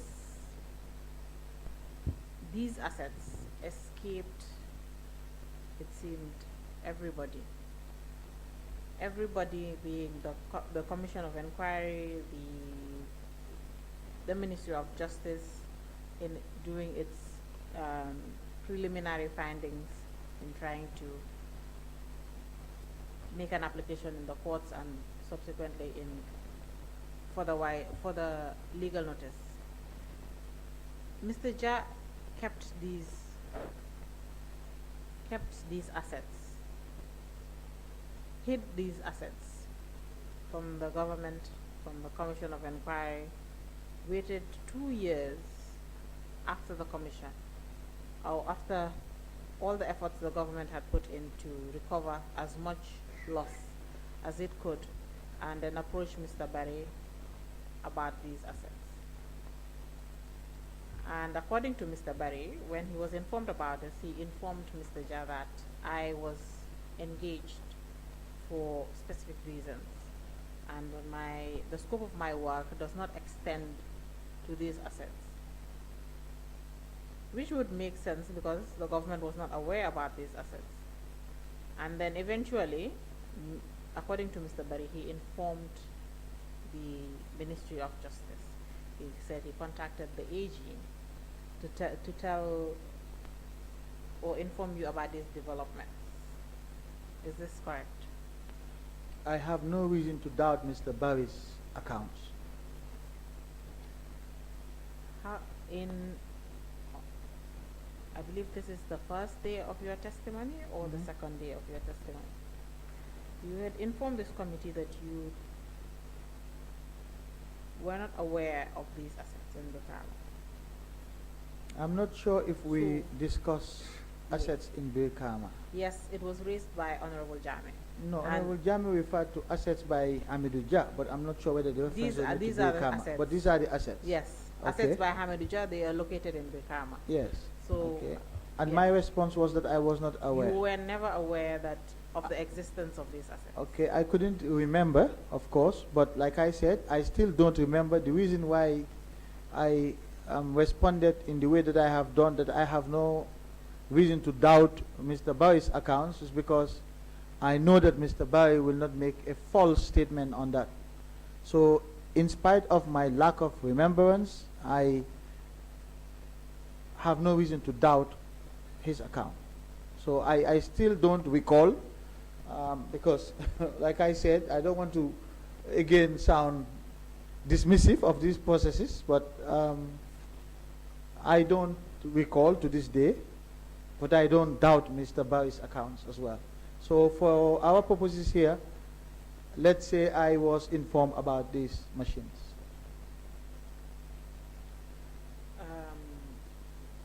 There were quite a number of assets. There are actually over 50 vehicles.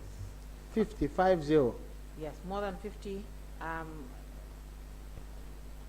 Secretariat, if you can show the witness a copy of the list of these assets and the valuation report. Just the valuation report so he can take a look. And by the way, Council, just maybe to just add something. Your statement that these assets escaped everybody, I can assure you that there were other assets that escaped everybody, and I think the Commission did mention that they were not able to exhaust, and that their list was by no way an exhaustive list. And I know also that years after the Commission ended, new properties were being discovered that purportedly belonged to the former president. So I would not be surprised if some assets are still out there that the government doesn't know about. Of course, we don't doubt that, and the committee is aware that eventually you don't want to come back on Monday. There's no way I can come. I give you a whole week. Please. All right. So, of course, the committee is aware that there were assets eventually discovered after the commission concluded its work. But there's a reason why I'm saying I use that word, that these assets were hidden, or they escaped everybody. Are you sure they were hidden? Have you listened to Mr. Hamidou Dia's version of events, Council, to make a statement that they were hidden? He may have a legitimate reason as to why he didn't come forward. Who knows? Or the altering pattern we keep saying. You want to be Mr. Dia's advocate here. No, I'm being fair to Mr. Dia, because I want him. Not for you. You don't have to be fair to Mr. Dia here. Or I have to be fair to everybody. I think I have been fair to everybody. Mr. Tambadou, here, you can just advocate for yourself. But I'm not saying anything. I'm just saying he may have his reasons. I don't know him. I don't know Mr. Dia. I have never met him before. I've only heard about his name. But I'm just saying, you never know. People may have genuine reasons why certain things didn't happen the way we all assume. I see. I like to give people the benefit of the doubt. Okay. Yes, I see the list here, Council. It's interesting. Quite a number of vehicles. Yes, we've also received pictures of these assets from Mr. Barry. There are quite a number of vehicles, and when were these disclosed to Mr. Barry? They were disclosed to Mr. Barry. He gave a date, but it was in 2019 when he was appointed. 2019. He was appointed in June, and I don't want to paraphrase, but we can tell technical to look into the records. Okay. And pull up the video on when exactly. He did state he does not have the exact date, but he knows the month. Was able to tell the committee. And Honorable Janneh. Yeah, I think what he said was as soon as he was appointed as a receiver, yes, that was when Mr. Dia approached him for this equipment. That's true. That's right. He's actually right, because I remember fully asking Mr. Barry whether he was not concerned in any way that somehow he was appointed immediately and Mr. Dia approached him, when Mr. Dia could have approached the Ministry of Justice or the Commission of Inquiry about these assets. Are Okay. you still taking a look? No, no. Okay. Go ahead, please. All right. So, as you can see, it's quite the number of assets, and when a valuation was done, it was about $8 million, and they were not even valued. If you critically look at the report that the valuation report that Mr. Barry submitted, if you do the calculations, it's actually more than 8 million. And these were jointly owned properties between Mr. Ja and Mr. Bazi. These were not jointly, it was for a project. Yes, a project So that was jointly that owned. they were supposed to, yes, Okay. by Mr. Bazi and So then, if these equipments were serving the project, I am assuming that they must have been jointly owned as well. well, that is not something we can confirm or deny. Okay. But according to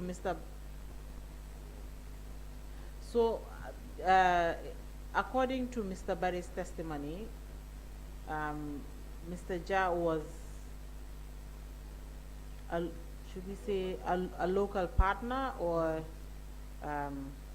should we say a local consultant for the project? Mm-hmm. Yes. So basically, Mr. Ja did not own these properties or had no shares in when it comes to ownership in these properties. But I thought you said we could not establish that. Let me complete what I'm saying. Okay, sorry again. You know you like cutting me off. I'm and I sorry. don't know I'm why. sorry. My apologies. Yes. Sorry. According to Mr. Barry's testimony, Mr. Ja approached him and said, this is a project that Mr. Bazi was working on with NAWEC, and I worked with Mr. Bazi to implement this project.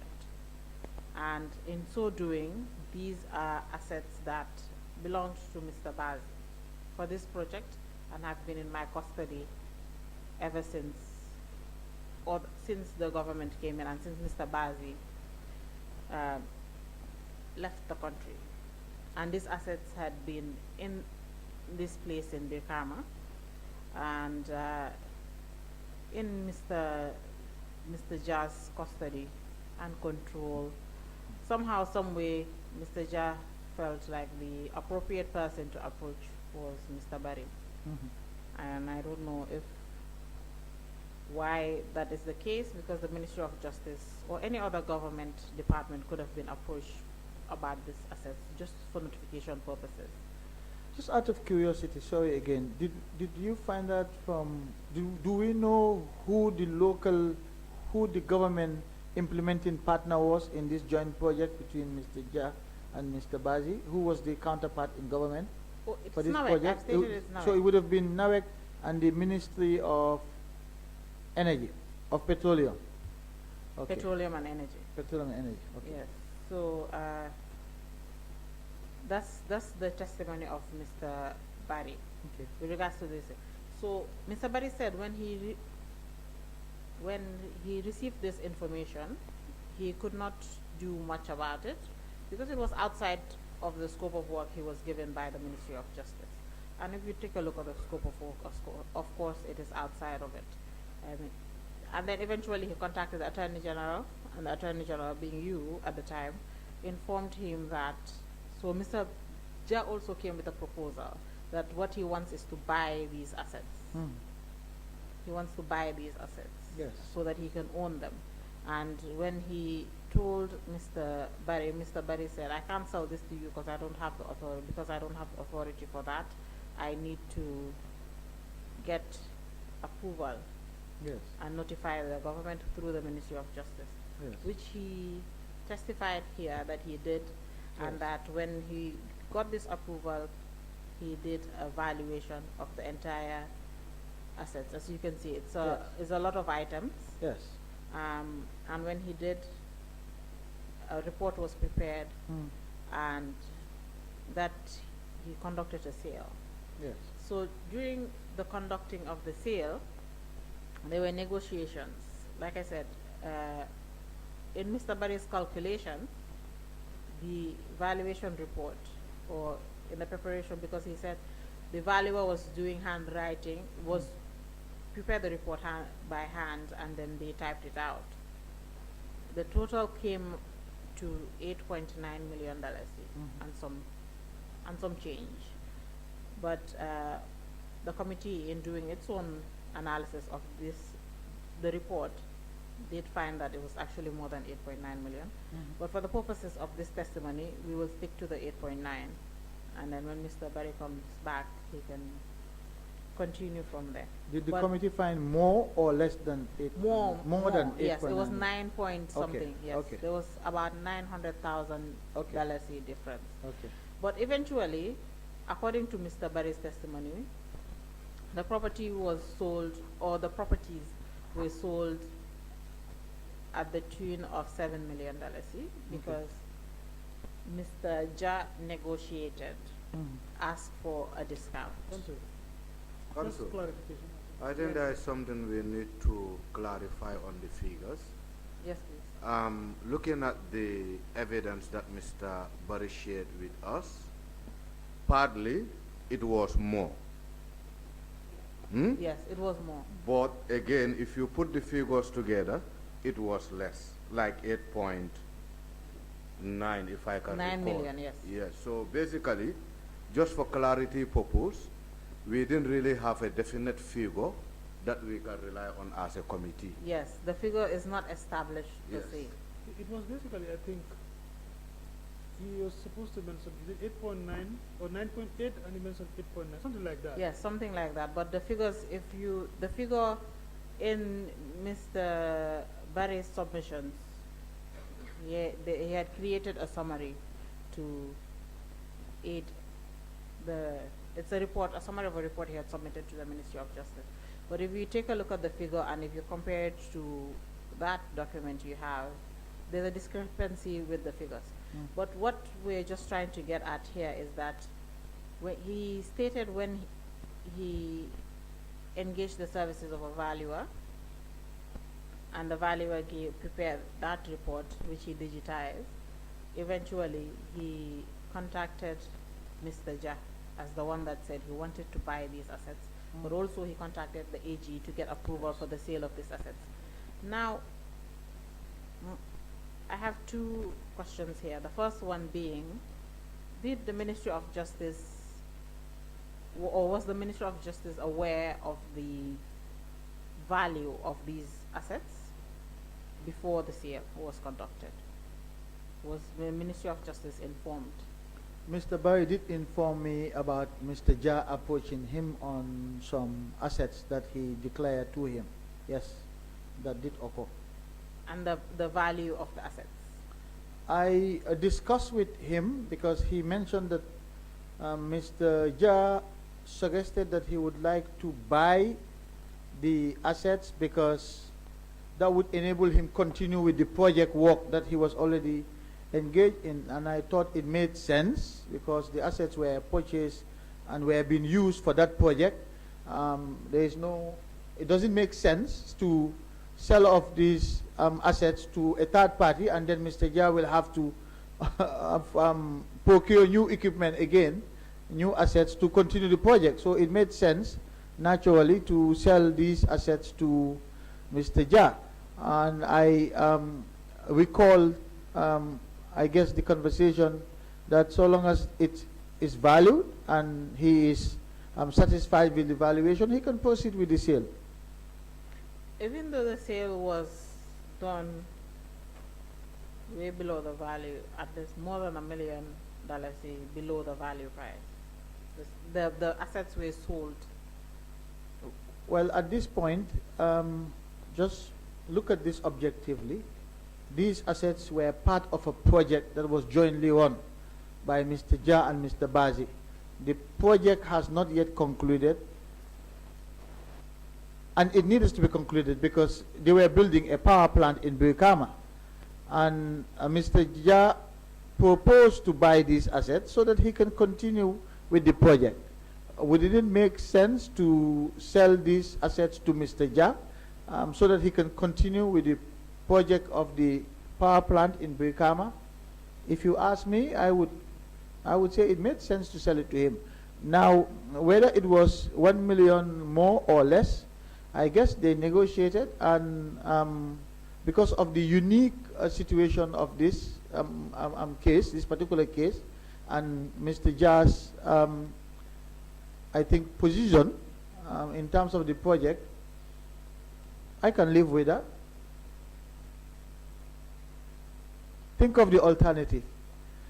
If these assets were sold off to a third party, what was going to be the impact on the project of the building of the power plant at that point in time? So Mr. Jah would have had to go and procure assets again, and that would have probably cost the project more, and it would have caused delays as well for the project, because I believe now, I remember I went to that project when it was being commissioned. I accompanied His Excellency the President to a ceremony in Birkama. But anyway, I'm just saying what would have been the alternative. Just think about it objectively, and the potential implications it would have created. For $1 million is for a $1 million a difference for Mr. Jah to go and procure the same assets, and the delay that would occasion. In fact, it may have cost the project more money if it was delayed unreasonably. So I don't think $1 million a difference in the context of this specific situation makes a world of a difference. I see. You don't agree? Well, it's not for me to agree or disagree, Mr. Tambadou. Somehow, when you were being questioned by Honorable Janneh about these assets, you didn't seem to know. Today you've remembered a lot about them. Somehow yesterday, when I was asked whether the Ministry of Justice applied for the cattle to be sold, I said no, we couldn't. I couldn't remember. But when the application was brought to me, then I remember the conversation I had with Council Bensouda, which Council Diba confirmed was contained in an email chain. So all I need is for my memory to be refreshed sometimes, and I'll remember more. That's great. Are you doubting my openness to this committee? I did not say anything. Well, your insinuation is that I am forgetting and then I'm remembering. I didn't insinuate anything. But that's what you said. You said when Honorable Janneh asked, I couldn't remember, but today I can remember more. What would be the import of that comment? What's the logic of that comment? It's just something I think is worth to note. Yes, so it's an insinuation, Council. I mean, at least for the record. It's not an insinuation. I We talked think about these assets on Monday, now we're talking about them today on Friday. yes, and I can remember now that my memory is refreshed. That's good. Thanks to me. I am human.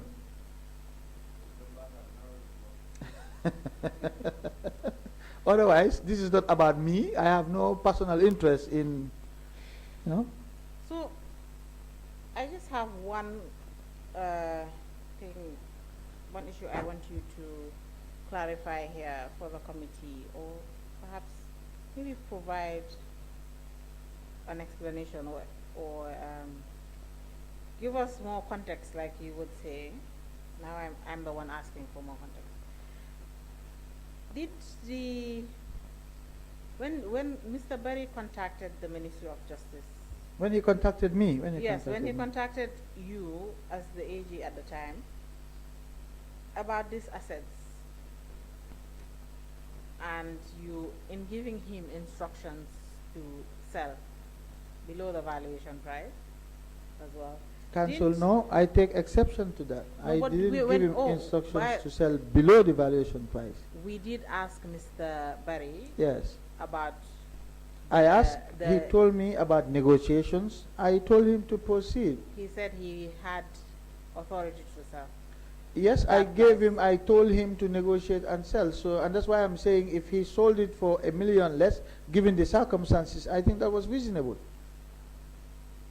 Because you have to also think of the alternative. No, there's no point to think about the alternative. My issue here now is that when Mr. Barry informed you about Mr. Jah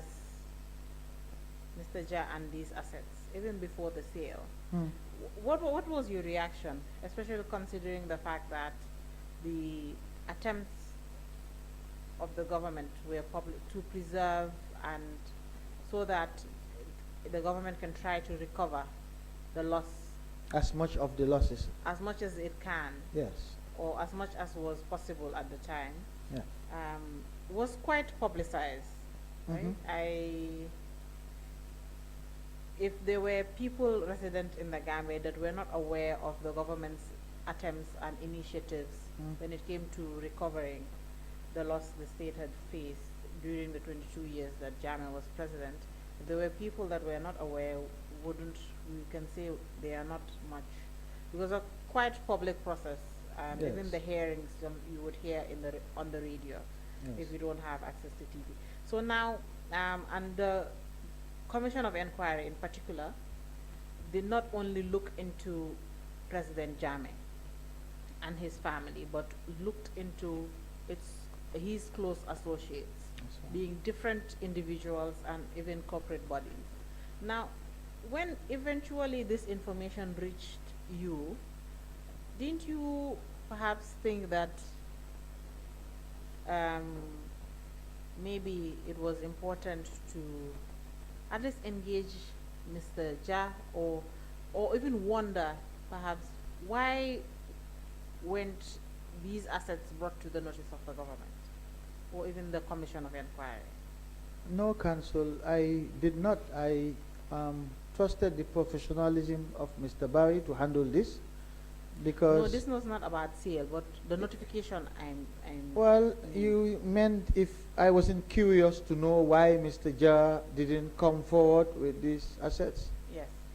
No, it didn't occur to me at the time because I knew that with time there were going to be more revelations about other properties that belonged to former President Jammeh. So it was not something that was totally shocking to me. And as I said, even the Commission recognized in its report that this was not exhaustive and that more properties are expected to be discovered. And indeed, that was the case. More and more properties were discovered over time. And that's why I said I will not be surprised to this day if new properties are discovered. So I was not fazed at all by that. You were not fazed at all. I was not surprised. Let me put it that way. Okay. And just like I will not be surprised if a property is discovered today, the 19th of September 2025. I will not be surprised. It will not be surprising, but I believe the nature of these assets are different. For example, we know that land is still being discovered, or at some point quite a number of land was discovered, or information had reached the Ministry of Justice about land that belonged to the former president. Right? But these assets these were assets that were being held by somebody. In the entire public, very, very public process, this person was still holding on to these assets and somehow decided that let me approach Mr. Barry when they could have approached the Ministry of Justice within the 2 years. By this time, the government had already been in office for 2 years and decided that not to inform anybody about this until Mr. Barry was appointed. Council, maybe you should ask Mr. Ja to come and explain that to the committee. Yes, so my issue now is why was this not something the Ministry of Justice thought it was important to look into? No, not at all. Not in the context of the other things that we had to do at that time. Of course, the more important things. Well, I wouldn't put it that way, but again, I had to prioritize. And yeah. The more important things. No, the things that... Let me not make any more comment before I sound dismissive of these other processes. Of this particular process? Of this particular process, yes. Because I think you've had 3 days to be dismissive about these processes. No, because, I mean, we're the ones who went to court. We're the ones who set up these processes. So it's not fair to say we were dismissive. You have to contextualize it compared to the other activities that were going on.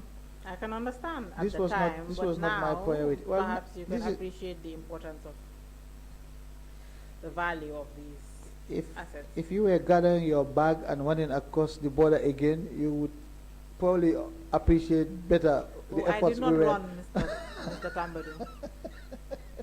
You were here. I was here, right next to the Pajara barracks. Okay, well, I'm glad you didn't. Yes. I'm sure Council Diba wouldn't say the same for himself. So, but anyway. Yes, but I did not run. Okay. I was right here next to the barracks. Okay.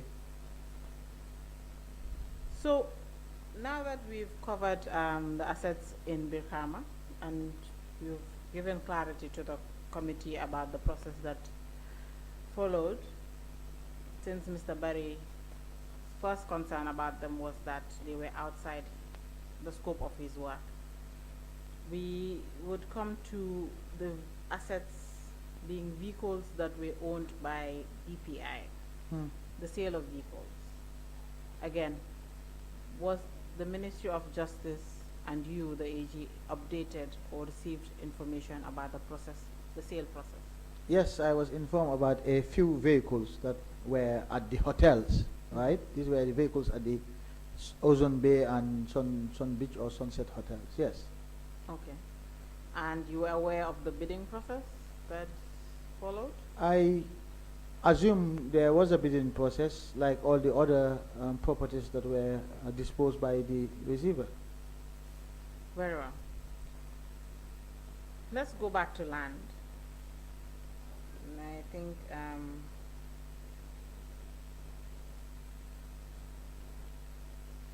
the sale of land done in 3 phases so far, and the sale being conducted in 2019.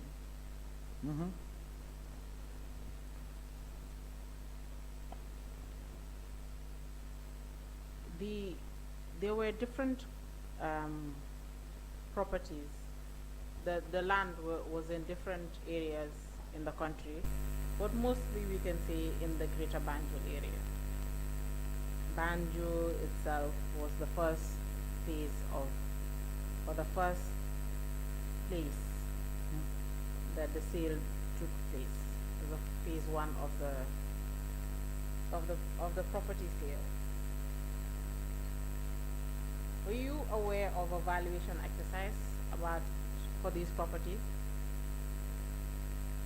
There were 2 valuation exercises. The first one was conducted by the commission, and the valuations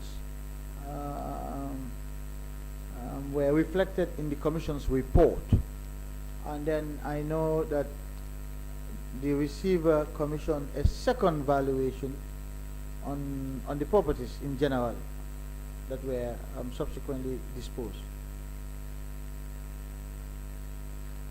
The second valuation exercise that was conducted, was this as due to the instructions of the ministerial task force and its technical committee, or was this just something the receiver did on its own or on his own and then it updated the Ministry of Justice? I think the receiver used his professional judgment to undertake a second valuation, and I think that is correct. It's always useful to seek second opinion professionally.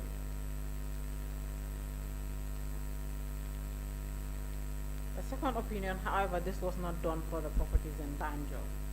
There was no second valuation for the properties in Banjul? No, according to the receiver. Okay, I mean, They based it on the commission's report. commissions, okay. I'll take that.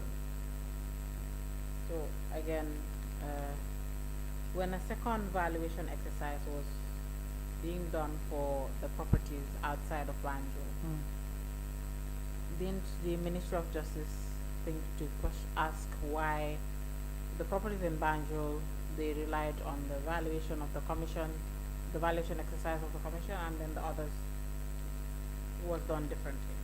As the receiver was a professional in his field, I left it to his professional judgment. However, there's one of the properties that was sold. One of the properties in Banjul was sold below the valuation price,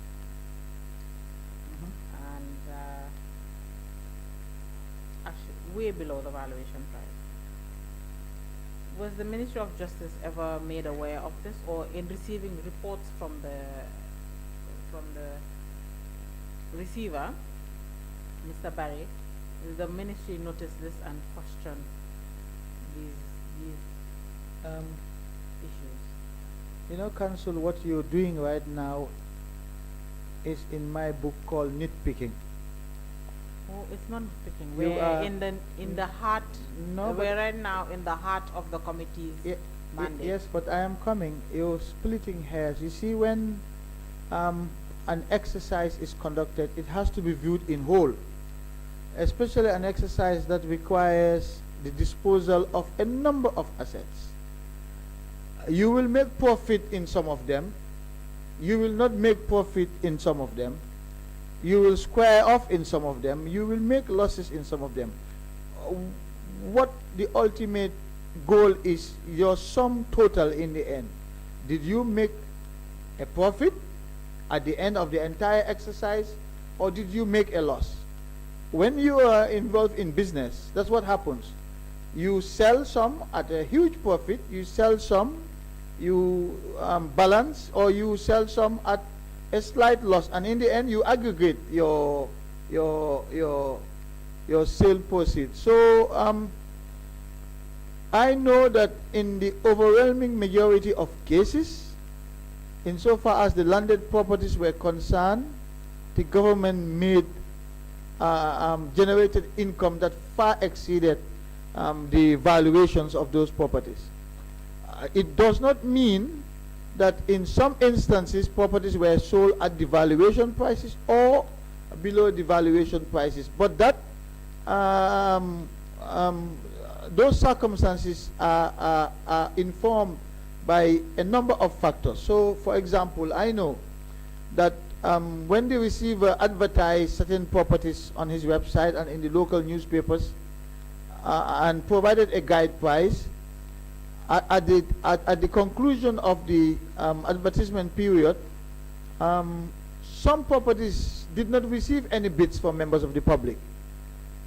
Those properties were there, nobody bidded for them, and because the government wanted to sell, it had to consider how best to sort of deal with that situation in order to see whether it would succeed in disposing of those properties that were not successfully sold the first time around. So there were properties that were sold below the guide price, but they were in the absolute minority, because in the end for us, the government made profit overall in excess of the valuations that were conducted.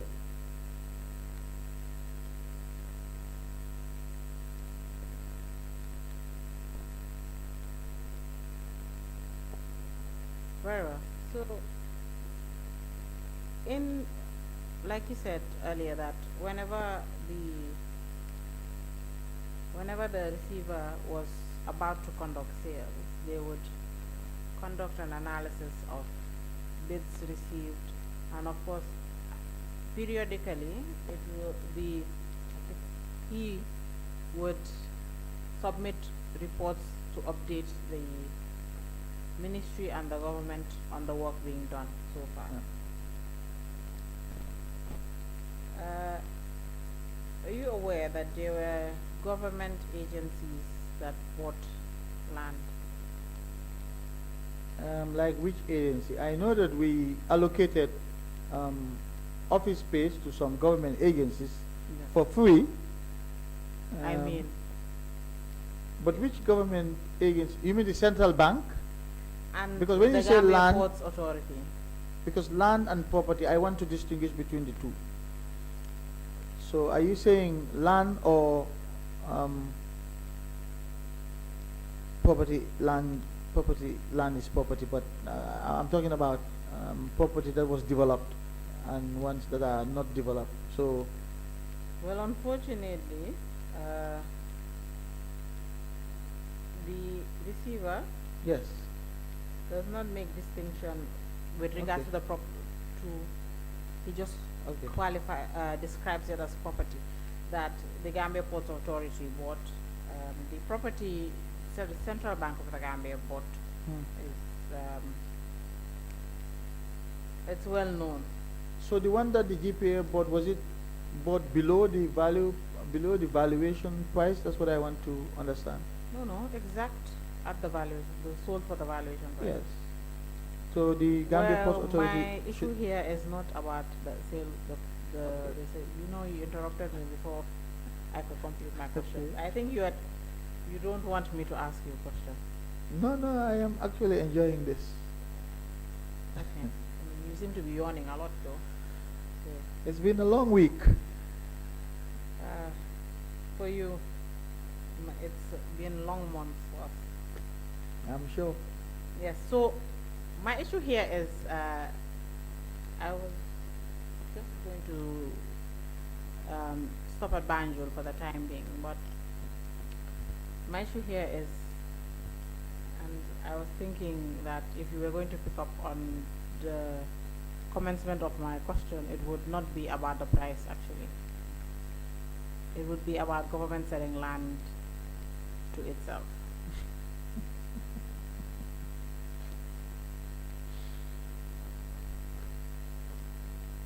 Were you aware that the Gambia Ports Authority was, before the sale was concluded, that the Gambia Ports Authority was interested in land in Banjo, around the, in Hagan, I believe, yes, around the port? Oh, the Gambia Ports Authority has always been interested in expanding the Yes, ports the port in the half-die for, area. exactly, Yes. and that the Gambia government sold land to the Gambia Ports Authority But through a third party.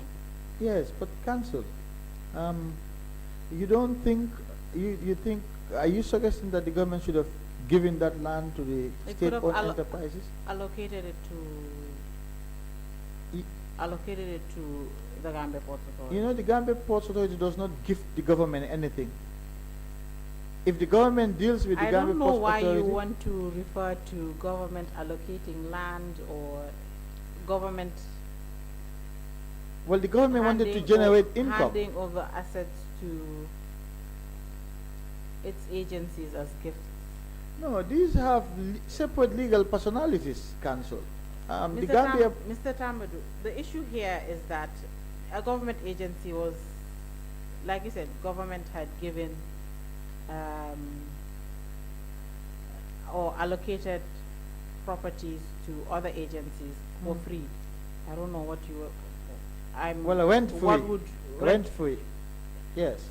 My issue here is, if government establishes an agency, it would ensure or try to see that this particular agency is running efficiently to execute its functions as envisaged at the Yes. time of inception, Indeed. isn't it? So, if a government agency, 288 properties, right? Government couldn't just allocate this property to GPA when it learned that GPA was interested in it? But that's not how government works. That's not how the state functions. That's why we have all these state agencies with separate legal personalities. What would be the point of providing them with separate legal personalities? So because separate legal personalities, government cannot allocate land to its agencies. The government could have allocated land, so that's gifting land to the Gambia Ports Authority It's not a gift, it would be an allocation. for free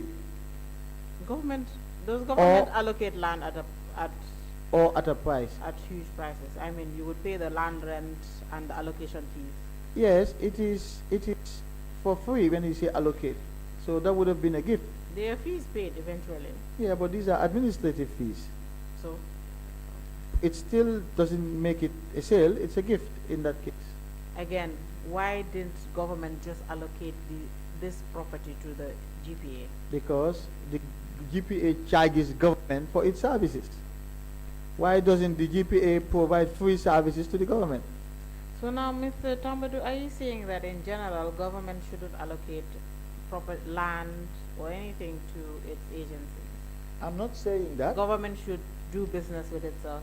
No, it is not about government doing business in itself. These are separate branches of separate departments of the state, and they have their own separate legal personalities. They conduct their businesses autonomously. They don't provide free services to the government, and the government has its own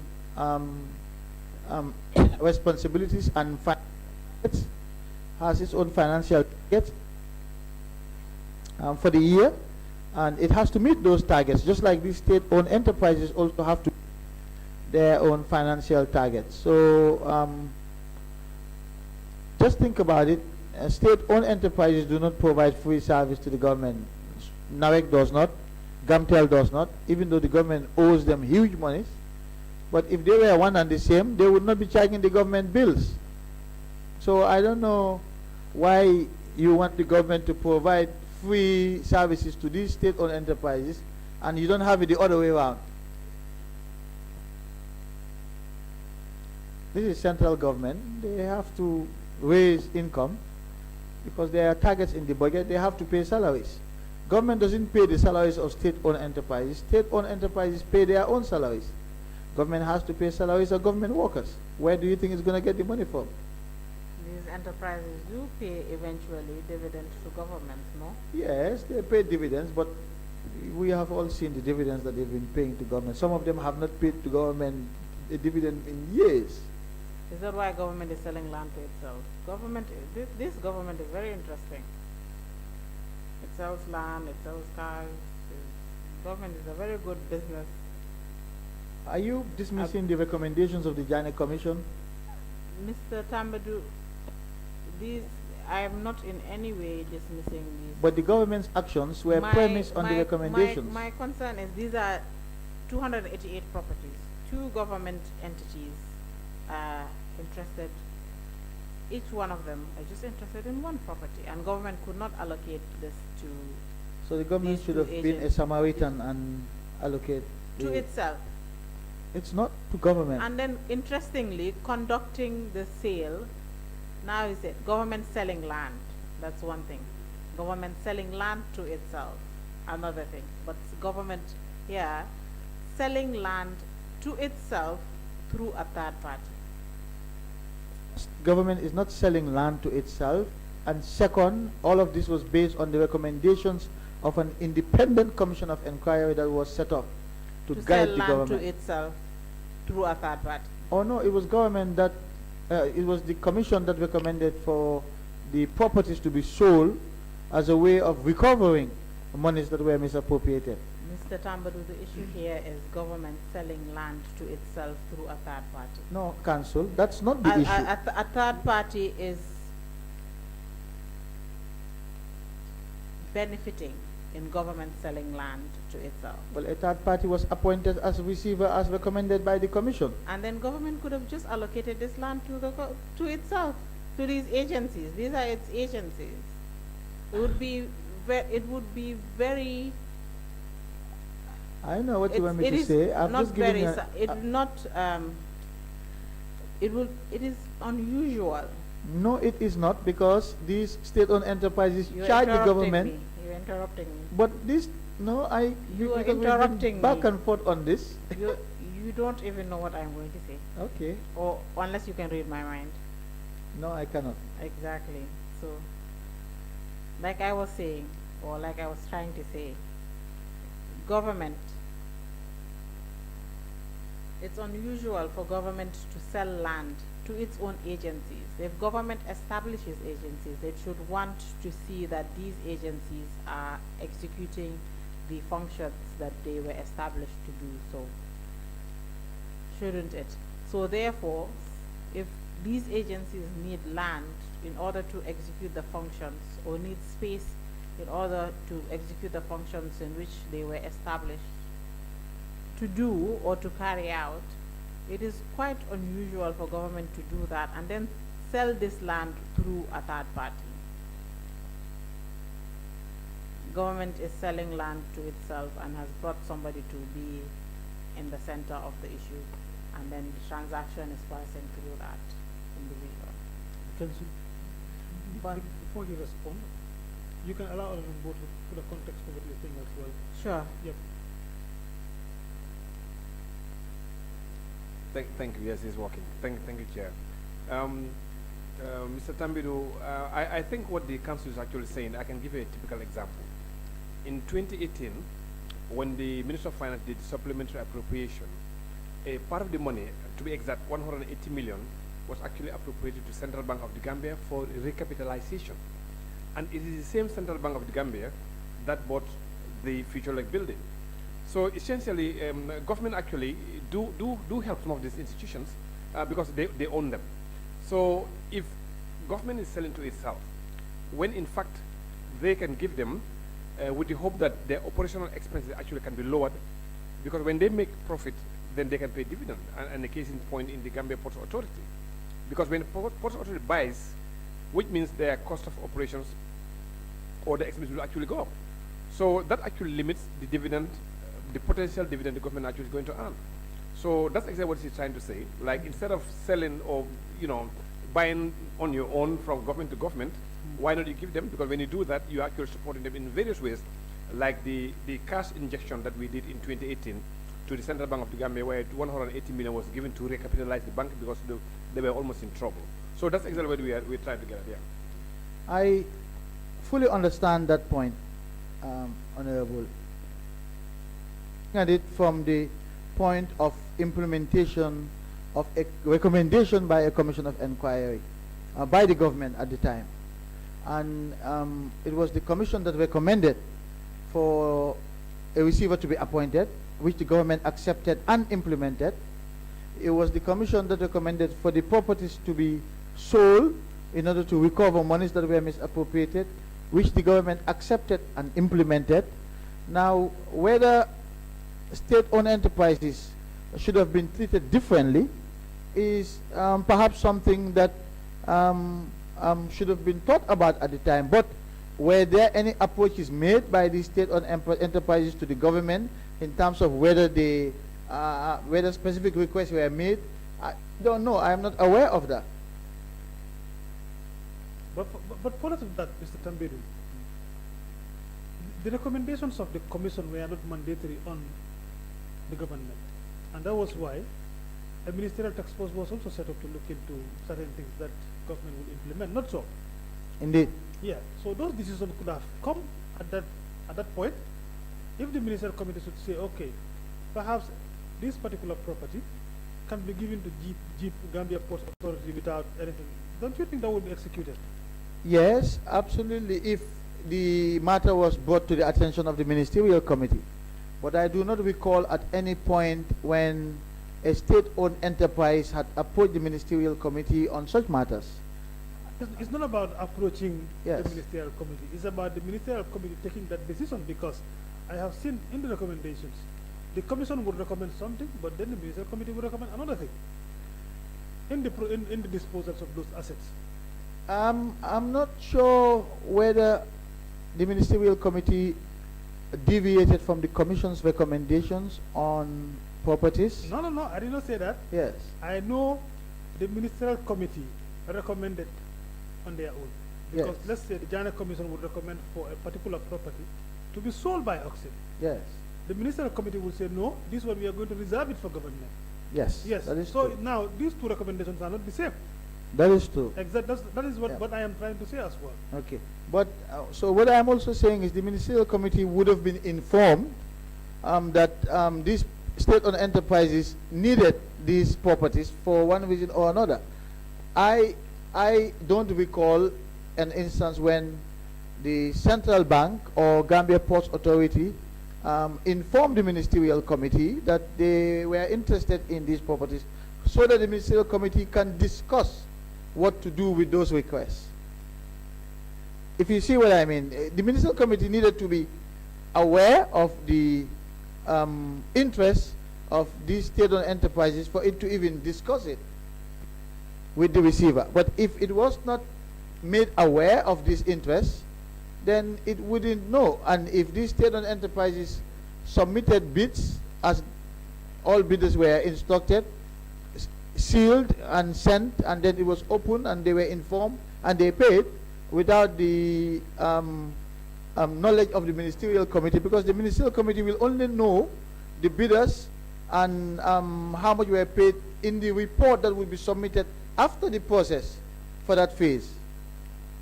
So if the state-owned enterprises did not make their interest known, the ministerial committee would not have been, wouldn't have had the opportunity to discuss it. Yes. Council, can we take at least 5 minutes break to allow, members also to Yes, please. at least use at least 5 minutes? We'll come back. Thank you.